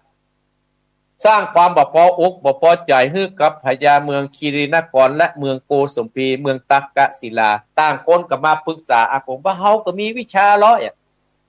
ใครอยากกลัวมันหยังเอาปากันข้างตายเผาบ้านเผาเมืองเนี่ยโต3เมืองสู้เมืองเดียวสถาญาติโยมแต่ท่านทั้งหลายมีแต่หรอกแต่เปิ้นว่าเปิ้นคนดีผีคุ้มนะอีพ่ออีแม่เนาะคนดีผีคุ้มอีพ่ออีแม่ทางฝ่ายเจ้าเมืองอิทธปัตนครก็เจ้าวรติกุมารฆ่าเจ้าพญายักษ์ปินตนะพญายักษ์ตายท่านทั้งหลายพามเรื่องผูก ที่11เจ้าบ่าวน้อยกิ่งขวัญก็จบตามที่หันบัดนี้ศรัทธาญาติโยมบรรดาพ่ออุ้ยแม่อุ้ยพ่อออกแม่ออกพี่น้องคณะศรัทธาญาติโยมทั้งหลายเมืองอิตปานครจะโดนพญา3เมืองนั่นน่ะเมืองคีรีนครเมืองโกสุมพีเมืองตักกะศิลานี่นะจะเผาบ้านเผาเมืองได้ก่อด้านอาตมาภาพก็เชิญบรรดาศรัทธาญาติโยมอีพ่ออีแม่บรรดาศรัทธาญาติโยมท่านผู้ฟังทั้งหลายนั่นน่ะได้สลับรับฟังอาตมาภาพจะเทศน์กันนะว่าเมืองตักกะศิลาเมืองโกสัมพีและเมืองคีรีนครน่ะจะไปฆ่าเจ้าบ่าวน้อยกินขวานได้ก่ออาตมาภาพก็เชิญศรัทธาญาติโยมสลับด้านเจ้าภาพนั้นก็มีพ่อสมศักดิ์แม่เพนขาวเตี้ยพร้อมด้วยลูกเต้าอุทิศบุญกุศลให้กับป้อนน้อยปานแม่เงินกินนายอีทและนายอเนกชัยกวินอุทิศบุญกุศลให้กับพ่อสอนชัยชัยกวินเนอร์ให้ทำพวกนี้นะและก็พ่อแก้วแม่นงรักพิทองจาเนอร์ที่เป็นเจ้าภาพการเทศในตอนเช้านี้อนุโมทนาสาธุเนอร์ศรัทธาญาติโยมเอาละเนอจะขึ้นแล้วไหวเนอแม่อุ้ยพี่น้องตังลำปางพี่น้องโดยสะเก็ดพี่น้องฝางเนาะพี่น้องแม่ลิมที่ฟังอาตมาพี่น้องเมืองปูเนอแม่สีจานเนอเอาละอาตมาภาพจะเทศแล้วเนอว่าพญาเจ้าเมืองคีรีนครเมืองกรุงสุมพีเมืองตากาศิลาเนี่ยจะไปฆ่าเจ้าเมืองอิตปานครเจ้าบ่าวน้อยกินฝานได้ก็ตั้งอกตั้งใจฟังณบัดนี้นะโมตัสสะภะคะวะโตอะระหะโตสัมมาสัมพุทธัสสะอุณนาติวาเสราชโนสัมมากันตวาปราโยเกอติตายาเตตุลาตาโปติสาตั้งหลายตั้งยิงใจมวลโมอัญญาอยู่ฟังธรรมตั้งสาตานิวิตโยผู้สาตาเนตามขอบาดีว่าปุณนาติวาเตลาจโนดังนี้เป็นตนบัดนี้แต่เตอปุณนาติวาเตกันวันลุ่งแจ้งอันอ่านป่วยอันนาธาสามปัญญาเจ้าเมืองปราบนางเมืองกายต่างมีใจกฎหมายเอ็ดกุญใหญ่ตั้งตาตั้งโยตาไปหน่อยตายกาดก้อยหมดลาดนาเดินตามโดยแกว่งกวางบ่อาจสังขญาวันนินาขอบแก่เงินใดเป็ดดังใจกันเอาลอไปนื่นจากโคนโลกลาจักนินตาว่าเฮาสำเจ้าเมืองหาฤทธิ์บอดใดบ่หูคอยอุบายนำลีพลใหญ่หน่อยมากาดปล่อยนับนากันปัญญาหนุ่มเนาผู้เป็นเต้าเจ้าเมืองเดียวจึงเลี้ยวรีบข้ามผับแบบตั้งเวียงใจกันกันนิ่งใจสามพญาเจ้าเมืองยอดปาตายกโยตาใหญ่หน่อยมาแวดเวียงใจยิงปืนใส่นานาเสียงตึงดังตึงตานสนั่นไปทั่วเมืองโยตาเรื่องก็โยราก็ป้ากันโหรองบางคนก็ถือดับจ้องดาปานยุเยียดยันอับแนนบอกแผ่นสุดตาส่วนอุปราชเจ้าตนนะองค์อาจชื่อว่าราธิราชกุมารกอดตุนจันกะต่อยกับเจ้าบ่าวน้อยพุทธนาผู้เป็นปัญญาเจ้าเมืองอิตาปานากรลัดตาเจ้าจงอยู่เฝ้าหอดใจคิดอันใดใหญ่หน่อยคาคำใจจุปะกันตูนตานเสียงกาดอุปราชบุญไปก่อปาสหายยศใหญ่เจ็ดควันไฟอมมาโตนะ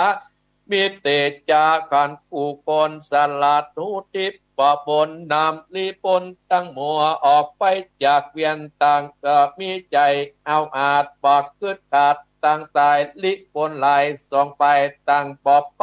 กาย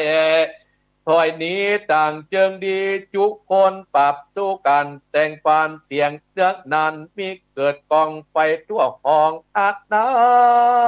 รั่วไปทั่วกองอาจนาลบกันมาตั้งแต่เจ้าถึงเมื่อค่ำยามไปตั้งฟังไปก็ตายปอดหน่อยกับลูกน้อยไหลปันยามนอนดอกออดจันหนุบเนาสะอายเจ้าบุญมีหูว่ามนต์ดีสักหยาดหูหอนมาเป็นไปก็สวดมนต์ใจวิเศษหอนไปกล้วยอัตนาตาหมู่โจตาสามเจ้าเมืองตั้งหลาย บ่โหโยดแดนใดต่างเอาไฟกองใหญ่มาแวดไว้กาญาท้อนนำนาขอเอือปอดย่อยหลายเครื่องขัวไปสุ่มสอดก็จากลุกไม้เป็นเปลวต่างเรียบเร็วปอดจาปากันแก้เสือผ้า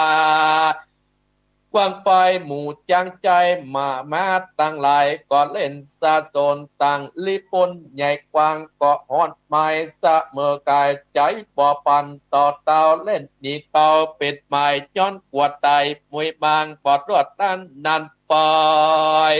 เมื่อนั้นเจ้ายศใหญ่ผู้ปราบเมืองตากะศิลาคือพญาสุจิตตาราชหูแจ้งตัดเลวไปหูว่าการหอนใหม่นิสัยมันปอดใจหอนแดดไม่เผาลนนะปอดใจไฟอาภายคนอามาสุ่มกอดแล้วไม่ตอดนันนาบุคคลต่างหลายจุบอนต่างเอานอนไม้นานามเที่ยงเป็นมนยำกุญใหญ่ท่านแปลงใส่ปอดต้องสงสัย กันกะนิ่งเมียดแล้วเต้ายอดสุจิตาผู้มีเตจาอกอาจกอดแสงสวดมุนต์คาถาเป่าต้นก่อนกีลบเด็กที่บัดเดียวเกิดเป็นเปลวไฟปุ๊บไม่แวดโจปาแห่งอุปราชเจ้าหนุ่มดาวพกเสียเจ้าความใจลิดปนใดน้อยใหญ่แล่นควักไขว่ไปมาสะสนเปลวไฟลนลวกตานกาตึงมดปากเสียรังเสียงอึ้งอังเกิดกองไปทั่วห้องสัตนามโตนใจรามโดบดาวลูกศิษย์เจ้าฤาษีก็สวดมนต์ดีเข้าใส่รับไฟไหม้ตานตาปูโจตาจื่นยาวโหกออดเอากันเดือนดาวเล่นข่าวฟันพระปราบเก่งขันนับปาโจนตังบ่อนไปกันบอดสาตานปานีต่างเจิงดีเกณฑ์กาเวทวาสะเมื่อการถึงตะวันคำเจ้าลงลับป่าโด่งนานจนปออิดปออิวยังจอดถูกอ่อนไปมันก็มีอันแลดนาตัสสมาวิจตาลัตติจาการลุ่งแจง ตะวันพุ่งเรื่องลายปุ่นเตรียมจ่ายอุปาลาดเจ้ากะนิ่งกฎหมายเรียกสะอายจุคนมาพร้อมปรึกษากันว่าเอานาเฮาตั้งหลายต่อตากันว่าคาซึกอาจกาบเหยาวไปหมู่โยตาไปหน่อยเตี้ยงตายการผูกผลความไวจักตายการมวยมังหล่อนบอกข้างบังตาบูปาจาราษฎรตั้งหลายเตี้ยงมนมองตายมองปานย้อนลูกหลานตายกันพ่อแม่ก็อาวรปวดเมื่อตายป่วยมากย้อนเมียเกิดปอดดับอินทรีย์ความมาลูกเป็นกำปามองเงาซบเศร้าเหยือกเหงาแกวดเมืองเวียงใจกวนเลวไว้ตาคือข้าซื้อกาตัวโอนรีบปนไปลาดสะดอนตายไม้ม้วนกองเกควนเอาดีพบปาบเพราะเอาดาบปืนยากับเศษนาคุณเก่าเจ้าฟ้าอดใจบ่มีสาตานบ่ปัดปันลานีดับอินทรีย์ความอาหมู่คนกาโยตาย่อมอาสาปรับตูบ่อ่อนอูต่อยโอนเอกคนนาไอตนอยู่ไกลหมู่คนต่างหลายเล็กอ่านกอบไม้ไอมันปงกาดว่าแกวกาดไทยอ่อนคนใดบอกฟังกรรมจะกล่าวเล่นนี้ ฟังป่าปอบปนได้มันก็ย่อมขาตายดาบาปคุ้มบางเจ้าออกบางตีลาคืนก็อาจต่างตาได้ต่อยนี้กว่าความหนาความวายลีปนนาดน้อยใหญ่ย่อมอยู่ปอดได้ตีไปเงาตั้งหลายสัตว์ปออันยังจ้องอุบายขอสะอายจุคนจุงภาพอาสาโลจิปประสาทวิเศษกถาจบเจเพศมุนนานาต่างๆไว้ต่อเตาจุงไปยับเจ้าสุจิตาส่วนปัญญาตัตตราชเจ้าปราสาทเมืองกูส่งปีมันมีฤทธิ์นี้เองใหญ่ยับได้นำมาจากเคกาข้ามกาควบนาโมลาดนาปันเต้าผู้ทอนวิทยาจาหัดปาดาเอานิดนาขันใจยับมันใบจังหมายมูสะไอหนุ่มเนาฟังอุปราชเจ้าไก่ปานต่างอ่านการกู้คนปนนะรับข้ามเก่าจูคนนำรีผลมวลมากออกไปจากเวียงใจก็มีอันเล็ดนาตื้อหลัดจะโนส่วนปัญญาสามเจ้าใหญ่นำไปไต่ปอปางออกจากทับหลวงทางสู่สนามรีปนหลายน้อยใหญ่อยู่ใกล้กองตาปอดตันตากาโอต่างเขาปรับตูเต่งปานเสียงเดือดดานเดือดตานอดสนานกองเต้นกายเสียงกองใจกองใหญ่ต่างตีให้กันไปสัญญาปุ่งโยธาส่องไปต่างบอบไปกายตัวนี้ต่างเจิงดีไว้แว่นต่างกาวแกนอึกงานมาจังการองอาจและนาทั้งหลายก็ปราบตัวมอบมูตายไปก็พองแข้งก็แข้งขาดคอขาดมือขาดตมตองเลือดปอดนองปอปอนจุปนจุบอนลีปนเอาอาจแห่งสามตาบาดเมืองกายต่างก่อนน้ำไหลละลาดบ่อหูกาดเป็นไตแม้นจักไตบอดหน่อยบ่อหูต่อยบางตาลอยหลังมาจุดาวนับได้โกดล้านเป็ดหมายคนเตี้ยงไตละปากลายอากแต่มาต่างอาสาปรับโซนี่ไก่ยำนานหนอเจ้าอดใจดุบเนาสะอายเจ้าบุญมีจบมนดีอกอาจเสียงขาดสวดมดยามนำนิปนเอาหาดแถมตาบาดเมืองไก่ไปจุดใดอยู่หันต่างอยู่บ้านหันเหมือนต่อจักยกยอออกดาบยกปืนอาบสีตาออกดาบเคยใจกอดยกบอดได้ดังไม้เหตุนันนานักหนาลำยิ่งนักจุจริงจุอันไปปันเล่นไปก็ปะอาจใหญ่สองตีนดังหินก้อนใหญ่มามัดไว้ติดกาเมื่อแต่มื่นแต่ตาสักจากบ่หูจักปากไก่ปานจุงจืนนานเสียงควายดังลักไฟยาวนาเมื่อนั้นปัญญาใจทัตราชกฎหมายเลือดนายเหตุอันโยธาจูอันได้ปาดมันพระป่าประดาบวักไปกะนิ่งใจหูรอดตันแตงกอดยอดทิพปอบมนลีปนตั้งหลายตายปุบโมเต้าปูปอนยศใหญ่แสงมนใจสัปปานนาปรากฏอันตอดนาไปป้าโยตาเป่ากะญาจุโกนเต้นปราบตูปัดเดียวก็มีอันแหลดนาเมื่อนานอุปราชหนุ่มเตาบอกเจ้าสหายกันว่าเฮาตั้งหลายพบปราบหอกดาบนั้นไปบอกเจ้าไว้ดวนเตายัดสามเจ้าไปขังบอกมีหวังปรับได้เหตุนั้นนาตั้งบางตาจุดดาวเตียงจะไปกันบอดตองส่งซอยกำอันใดเฮาบอกยำเจ้าออกเมืองมาบัดนี้นาอยากจะพอนาตัวก่อนไปยับเจ้าออจานยศใหญ่ไปขังเว้ยกันจับเม็ดแล้วสามจะสะอายเกาะจวดที่ใหญ่บอดจะยังมนกาบางตาหมู่โจตาบ่อาจเล็งอ่านเตียวไปปานลิบเอาไปยับเอาเจ้าสุจิตาผู้เสพทิปนาอาตาเล่งกว่าจังสันไปยับเจ้าแอนใจละตาปัดลาดปะมาดอยู่อ่านอุปราชดุมเนาก็ไปยับเจ้าวิเศษภูบาลนะโก กุนตาหยดใหญ่ยับจำเจ้าเมืองกายแล้วนำไปกลางในครอบใหญ่กลางกาของนาตามกายแวดอมไปบนเสกมนต์ผมไฟบ่ฮือออกไปได้ดักหมายพวกน้อยลายใจหยาบเหงาดาบแอบกานนะแล้วก็โปงขาดว่าเจ้าธิราชอุกได้จักหนีไปตอดนาลิดบัดนะครับบัดเดียวจักเดียวเมียดไว้จนคุณใหญ่ใจอ่านก็ไปบอกเล่าแกนอกป่าเจ้าตามีพี่ปอกไปบอกเศษดาคนตั้งหลายที่สู่กันอยู่ที่อันการจะแล้วกัดบัดเดปัญญาสู่เจ้าอันเป็นเต้าเวียงใจกูยับห่างไว้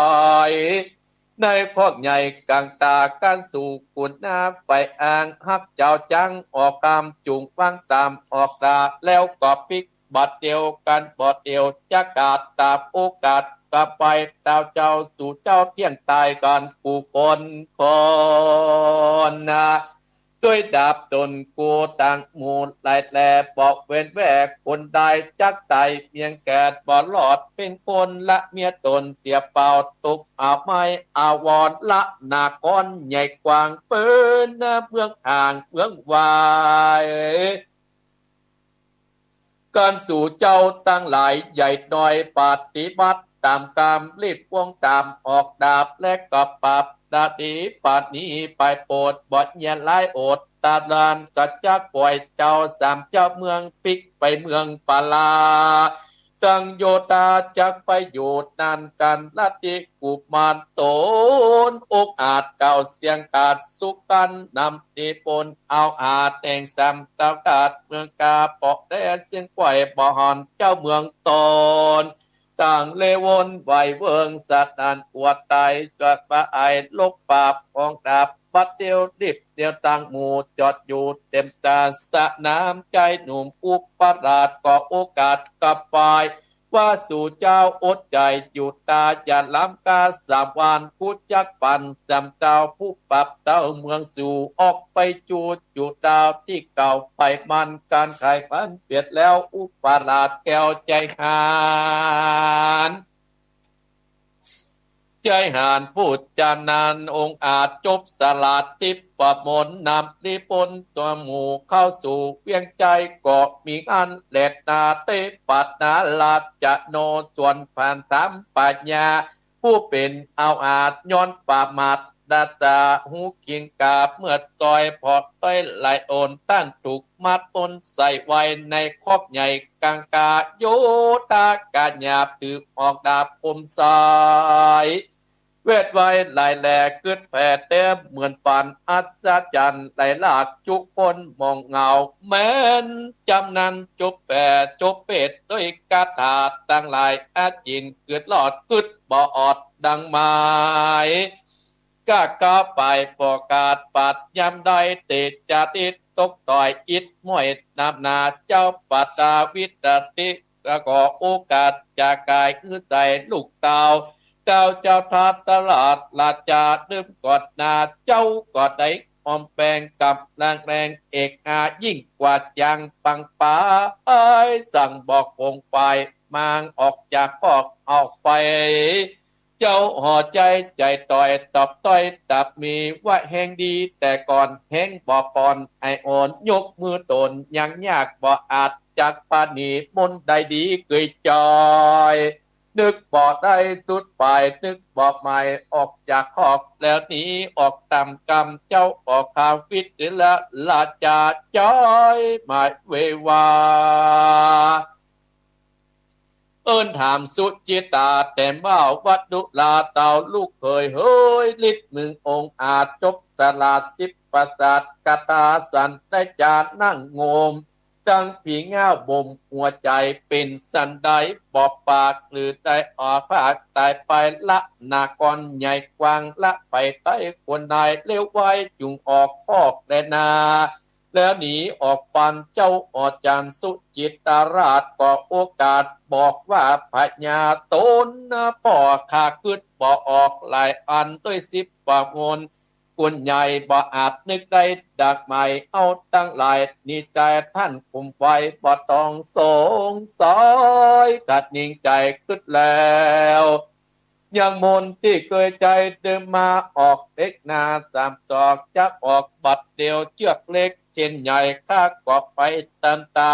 บัดนี้นาอ่อนม้อยแตนตกถอยเสียตนนึกสวดมนต์เคยใจบ่อาจได้ดักใหม่เอาตั้งหลายจุคนเที่ยงตายการกูคนนะพญาสุจิตายศใหญ่กล่าวเสียงสร้อยสุกกรรมเจ้าหอกกรรมวิเดละลาจาหอนได้ไม่ดังใจตนใจเววนต่างมันสันใดจึงไก่วัดีกับตายกับพวกน้อยใจไฟวัดดุราเศษตายายคนใจสู่เจ้าตั้งหลายเดิมอ่อนก่อนนี้เป็นตามาเดิมอ่อนนะกูได้เป็นเจ้าจากห้องไปตกแต่ต้องเด่นกายย้อนใจจัดไล่ตัวลายตกแต่งใส่อุบาย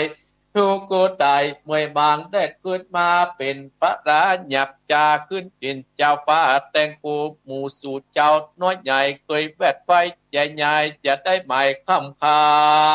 ยังเจ้าป่าเดิมอ่อนรีบถอยตนออกแผ่ไขกระเจบัดเดียวเชือกเล็กเกี่ยวเส้นใหญ่กูแก้นไตเหลววายหรือได้ไปปานนี่ออกจากคอกนากูได้เป็นปัญญาดังเก่าจากคือสู่เจ้าได้สมหมายจุอันตามไปกะดิเงินคำไหลหลากพูดจะโป่งกว้าง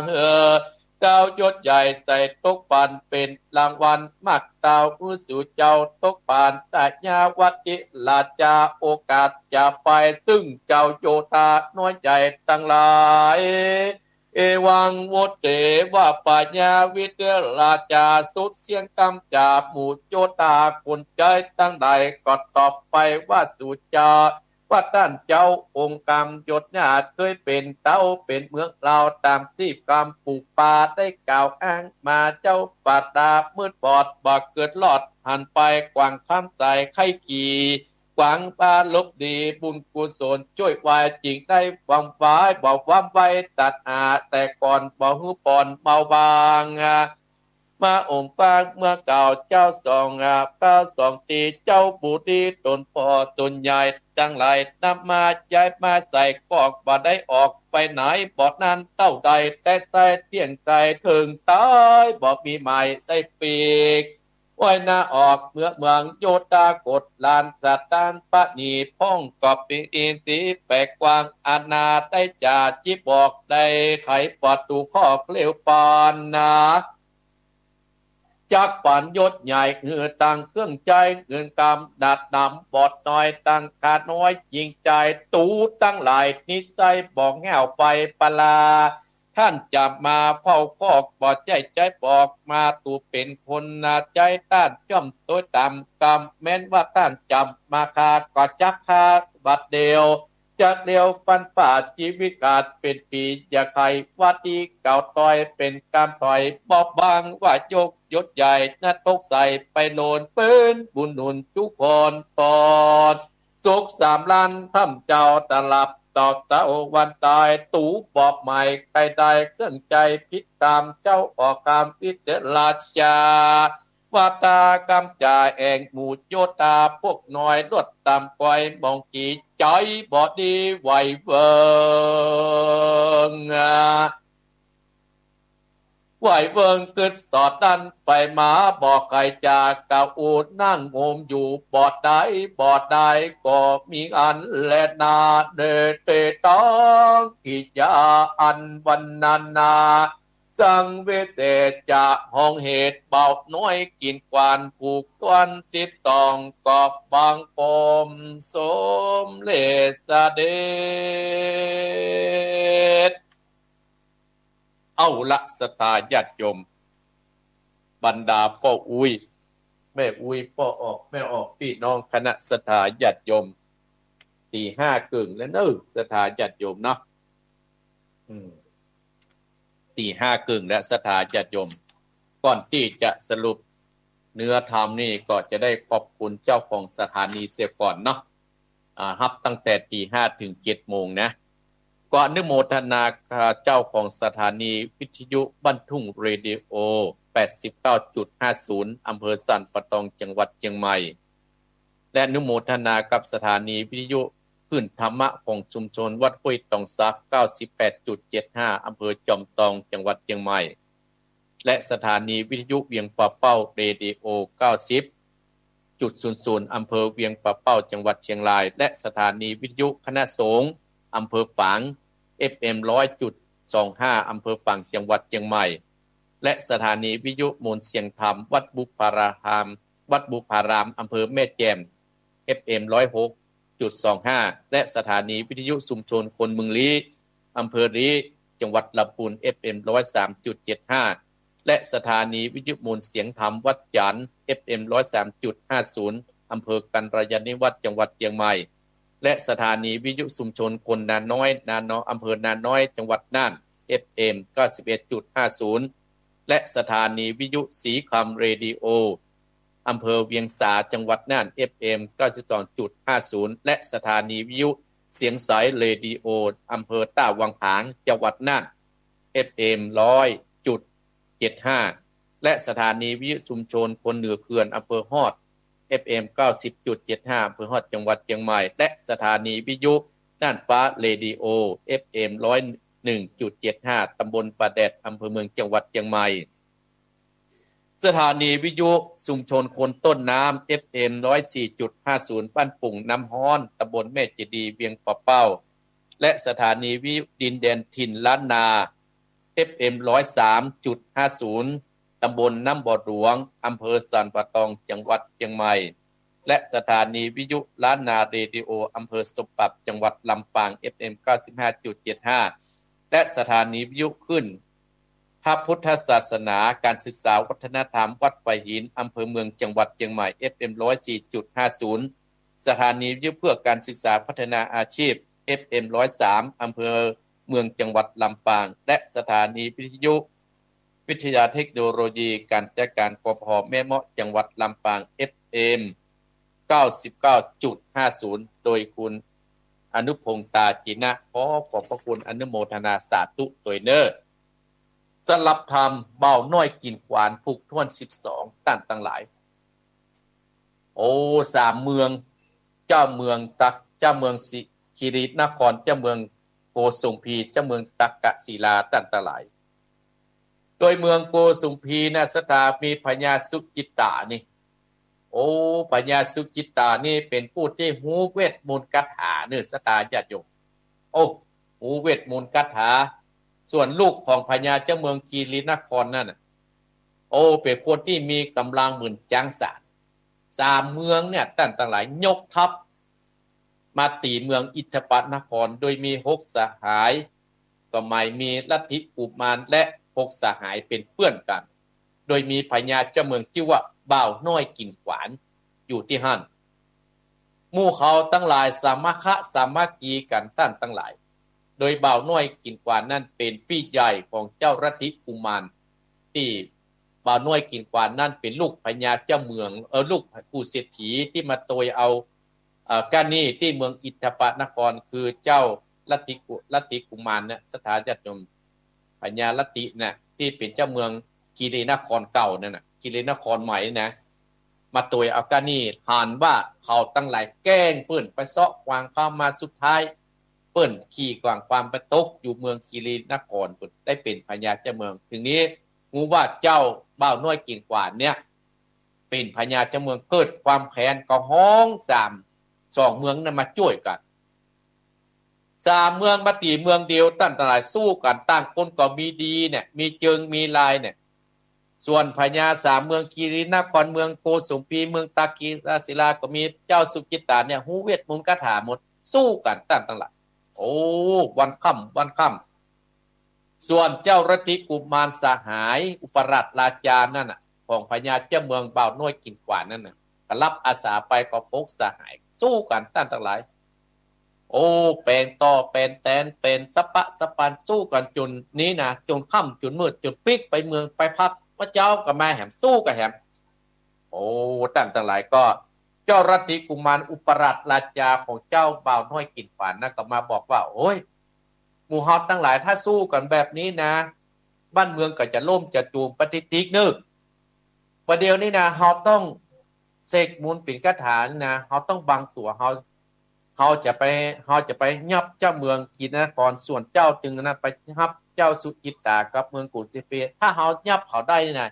เฮาเอาเขามาขังคอกไว้หรอกเอาเขามาขังคอกไว้แล้วเฮาก็จะไปบอกเขาถ้าว่าหัวโปมันนะโดนเฮายับ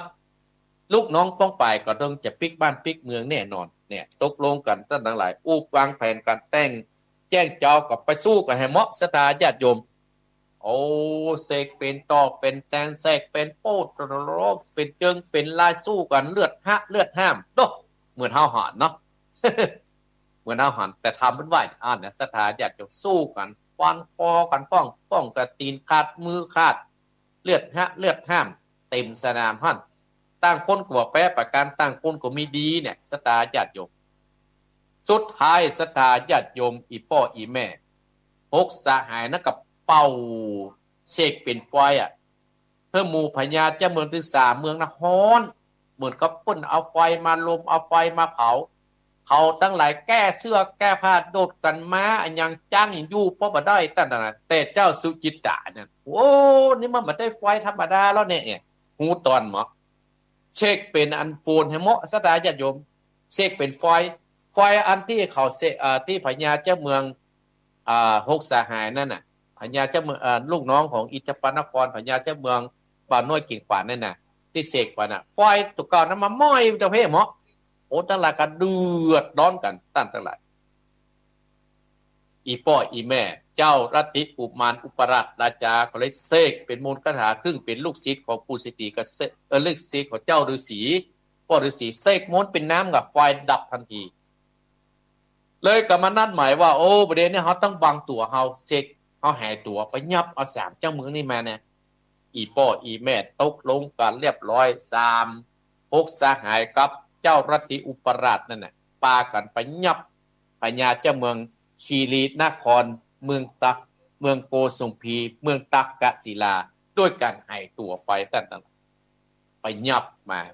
แล้วก็มาขังคอกไว้เสกมนต์คุมไว้หมดเจ้าเมืองคีรีนครเจ้าเมืองโกสุมพีเจ้าเมืองตักกะศิลาโดนยับทั้งหลายเอาไว้ในคอกเจ้าเมืองคีรีนครเจ้ารัตติกุมารนั่นน่ะรัตติกุมารคือเป็นเจ้าเมืองคีรีนครน่ะรับเป็นราชาน่ะก็บอกว่าลูกเขยกระเสกมนต์แล้วคือมีกำลังจังฉีกเอาเตะคอกนี่เลยโอ้อีป้อล่ะประเด็นนี้นะเฮาตึงมีแหงล่ะส่วนเจ้าสุจิตตาเฮาก็กึดอันอย่างตึงออกประเด็นนะกึดออกสักอย่างประเด็นเนี่ยคาถาที่เฮาจะว่าเนี่ยนะกึดออกสักอย่างจะแย่งได้เนี่ยด้านทั้งหลายบรรดาศรัทธาญาติโยมเจ้านะสามเจ้าเมืองว่าเฮาต้องตายแน่นอนละต้องตายแน่นอน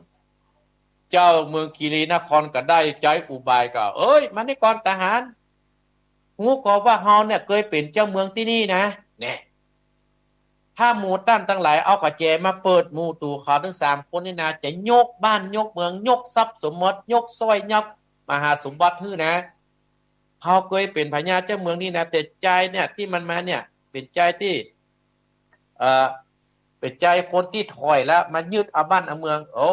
เฮาหมู่ทหารทั้งหลายนั่นน่ะโอ้เฮาก็ได้ยินพ่ออุ้ยแม่อุ้ยเล่ากันมาเหมือนกันนะแต่พ่อพญานะกามีตัณหานักบึดใจเปิ้นไปเอานั้นมาบึดใจเปิ้นไปเอานี่มาสุดท้ายเปิ้นเอากวางความมาค่าได้ของเปิ้นก็เลยเข้าขี่กวางความแน่เข้าขี่กวางความก็เลยเปิ้นเอาเชือกมัดกันเนี่ยบุญท่านจึงมีก็ได้ปีกแม่เนี่ยเดี๋ยวมาตีบ้านตีเมืองโอ้ข้าบ่เอาเมาก็ในเมืองนี่ก็อยู่สุขสบายอยู่แล้วข้าบ่ใจข้าจ่ายข้าเบียข้าจ่ายเจ้าพญาเจ้าเมืองข้าชื่อบ่าวน้อยกินขวานปุ้นเพิ่นสร้างข้ามานี่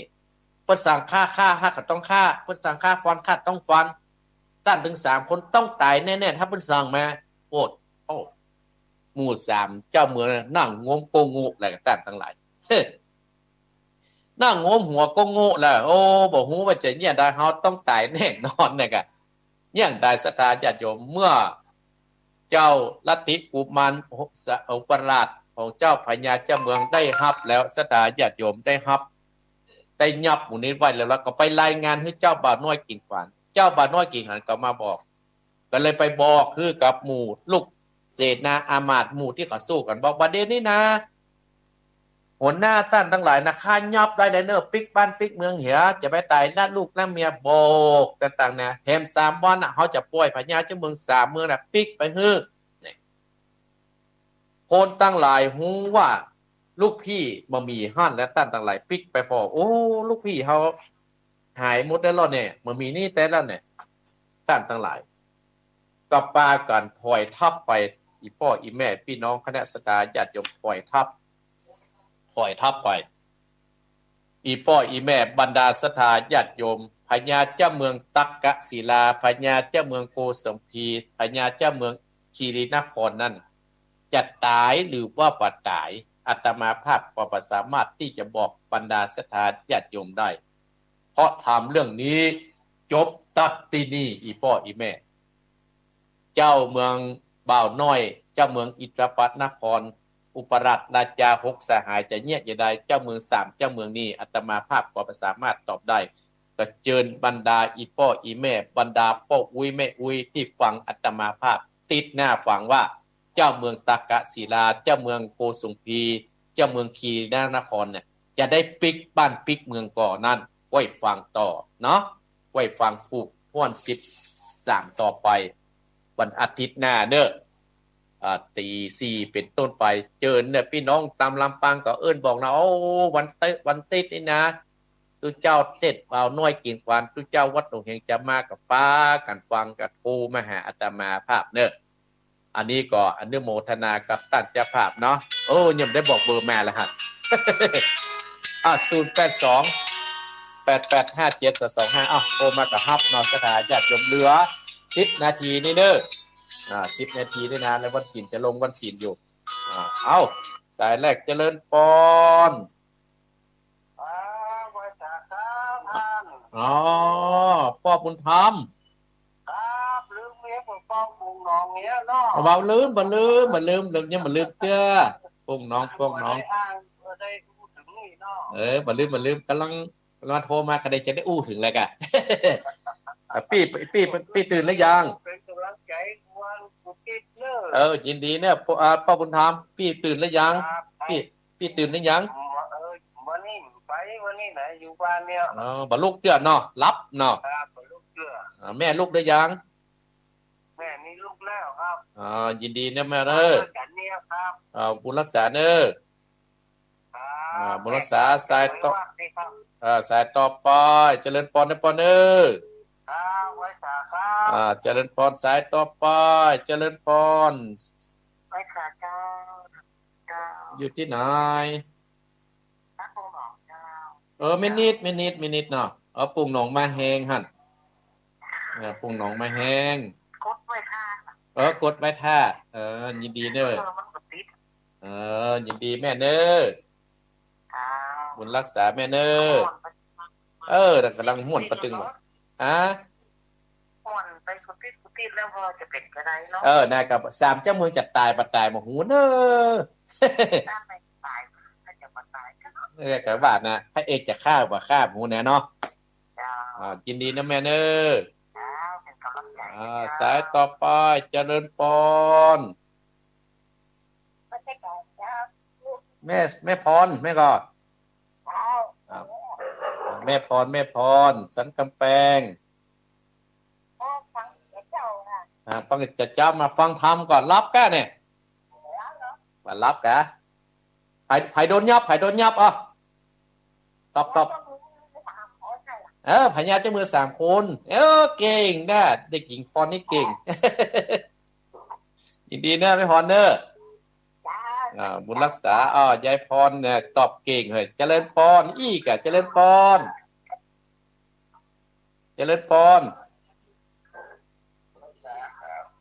ที่ไหนวัวซุกอยู่ไหน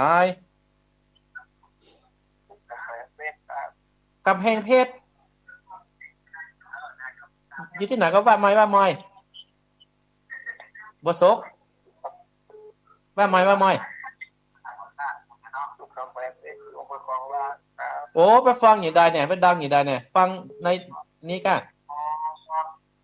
ฟังในโทรศัพท์ครับ เออฟังกำเมืองหูเรื่องกะ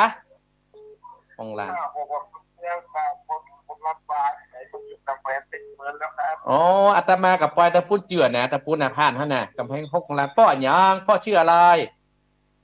พวกนายกินข้าวป้อนานสิงห์คครับำโอ้ฟังวันติดเนี่ยป้อจังฟังบ่อยก่อฟังบ่อยนะครับเออของลานภากับษาพูดบอกกดบัตรตามเพิ่นติดหน้าฟังเห็นเด้อป้อเน้อยินดีเน้อพออากาศอยู่ที่ไหนนะครับออกอากาศอยู่จังหวัดเชียงใหม่เพ่กะด้วยรอไปรอแหละเออด้วยรอวัดหนองเหียงมาบอกฮะปลาคลองน้ำไหลอำเภอคลองลาน โอ้ยินดีเนอะอันนี้เป็นพ่อหนานเนาะคนนะครับยินดีนะพ่อหนานเนอะครับผมบุญรักษาโอ้คลองลานกับแมงเพชรอ้อสายต่อไปเจริญปอนโอ้อ้าวสาธุเจ้าอยู่ที่ไหนแม่อยู่เวียงหนองเริ่มเจ้า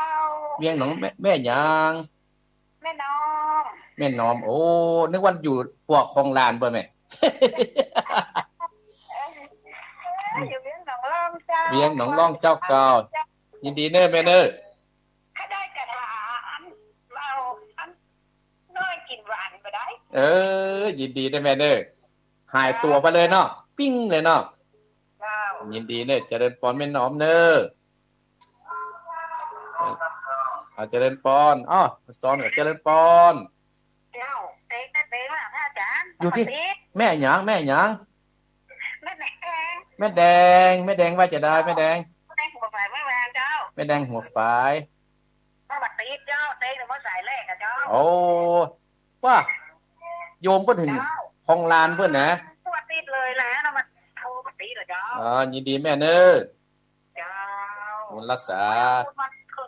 ทำบุญวันละนั้นมาไหนก็วันที่ห้านี่แม่เนอะเจ้าวันเสาร์จะมาวันอาทิตย์ก็ได้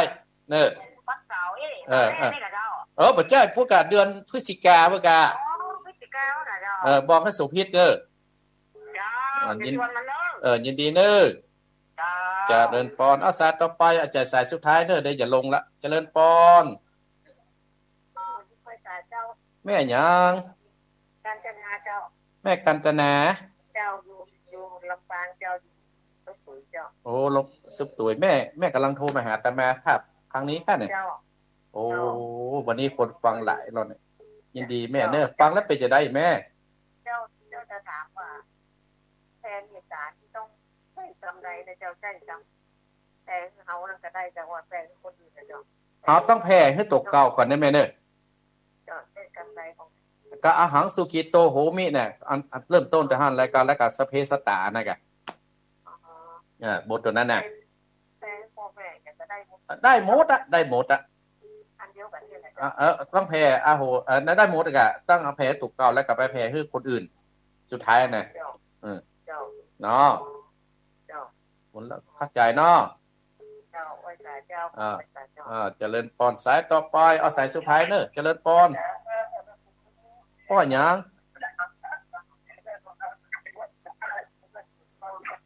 แม่โบคามอีกแม่บัวครับบ้านตรงกลางตำบลแม่สูฝั่งพวกกันเนี่ยเจ้าฝั่งเจ้าโอ้ฝั่งลมสัตว์ดีนะเจ้าสัตว์ดีเนาะยินดีแม่บุแม่พอดเนอร์เจ้าต้องพูดแรกดูครั้งแรกพระเจ้าครั้งแรกโอ้วันนี้คนมาเพิ่มนะยินดีเนอะโอเคเจริญปอนนะแม่เนอะจบเดี๋ยวจบก่อนเวลาหมดแล้วเนอะติดหน้าโทรใหม่เนอะพ่ออีแม่เนอะคนใหม่นักติดดีนักบดีม่วนอกม่วนใจพ่อบุญธรรมโป่งหนองเนอะแม่นิดโป่งหนองเนอะแม่พรสันกำแพงเพชรเพิ่นฟังทางโทรศัพท์ของร้านพ่นแหนนสิงห์เพิ่นว่าเป็นฝนลำปางอาตมาภาพมาวัดติดในพ่นแหนนเนอะฟังบ่าวน้อยกินขวานแม่น้อมเวียงหนองล่องแม่แดงหัวฝายเนอะและก็แม่กันตนาลำปางและก็แม่พัดฝาง ก็อนุโมทนาเนอที่โอนมาใหม่นะขออนุโมทนาสาธุเลยเนาะอาตมาภาพนั่นมาวันติดเนี่ยขอบคุณศรัทธาเก่าและศรัทธาใหม่ที่ฟังอาตมาภาพเนอก็ปากันเนอฟังนะศรัทธาญาติโยมอาตมาภาพติดหนึ่งมาครั้งหนึ่งมาทุกวันติดตั้งแต่เวลาตีสี่ถึง6 โมงเช้าวันนี้เป็นวันพระวันศีลเนอศรัทธาญาติโยมเนอก็เตรียมตัวไปไหว้ไปวัดไปวาได้เลยเนออาตมาภาพขอบคุณอนุโมทนาสาธุโดยศรัทธาญาติโยมที่กำลังฟังอยู่ที่กำลังเปิดเนี่ยอาตมาภาพขอจำเป็นต้องนำรายการลาจากพี่จากน้องจากอีพ่ออีแม่ทุกท่านทุกคนไปเนอตั้งอกตั้งใจฮับปอนเนอใจยสิทธิทานังราพังโสติปะขยังสุขังพนังจิโนจัปโพคังอุทิจยสวาสตะวันเจนจชีวสิทธิภวันโตเตสัพปิติโยวิวัสสันตุสัพพะโลโกหินาสันตุมาเตมตรายโยสุขีทีคายุโกภวะอภิวาทนะสีริสะนิจังอุตตาปจายโนจัตตารโอธรรมาวัฏันติอายุวันโนสุขังปะลัง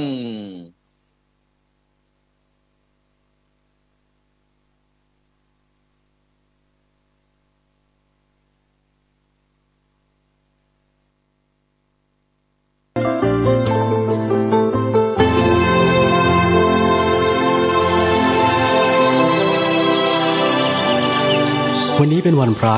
ขอเรียนเชิญพุทธศาสนิกชนทุกท่านมากลั่นจิตให้ใสกลั่นใจให้เป็นบุญด้วยการให้ทานรักษาศีลและเจริญจิตภาวนาน้อมจิตให้เข้าถึงพระรัตนตรัย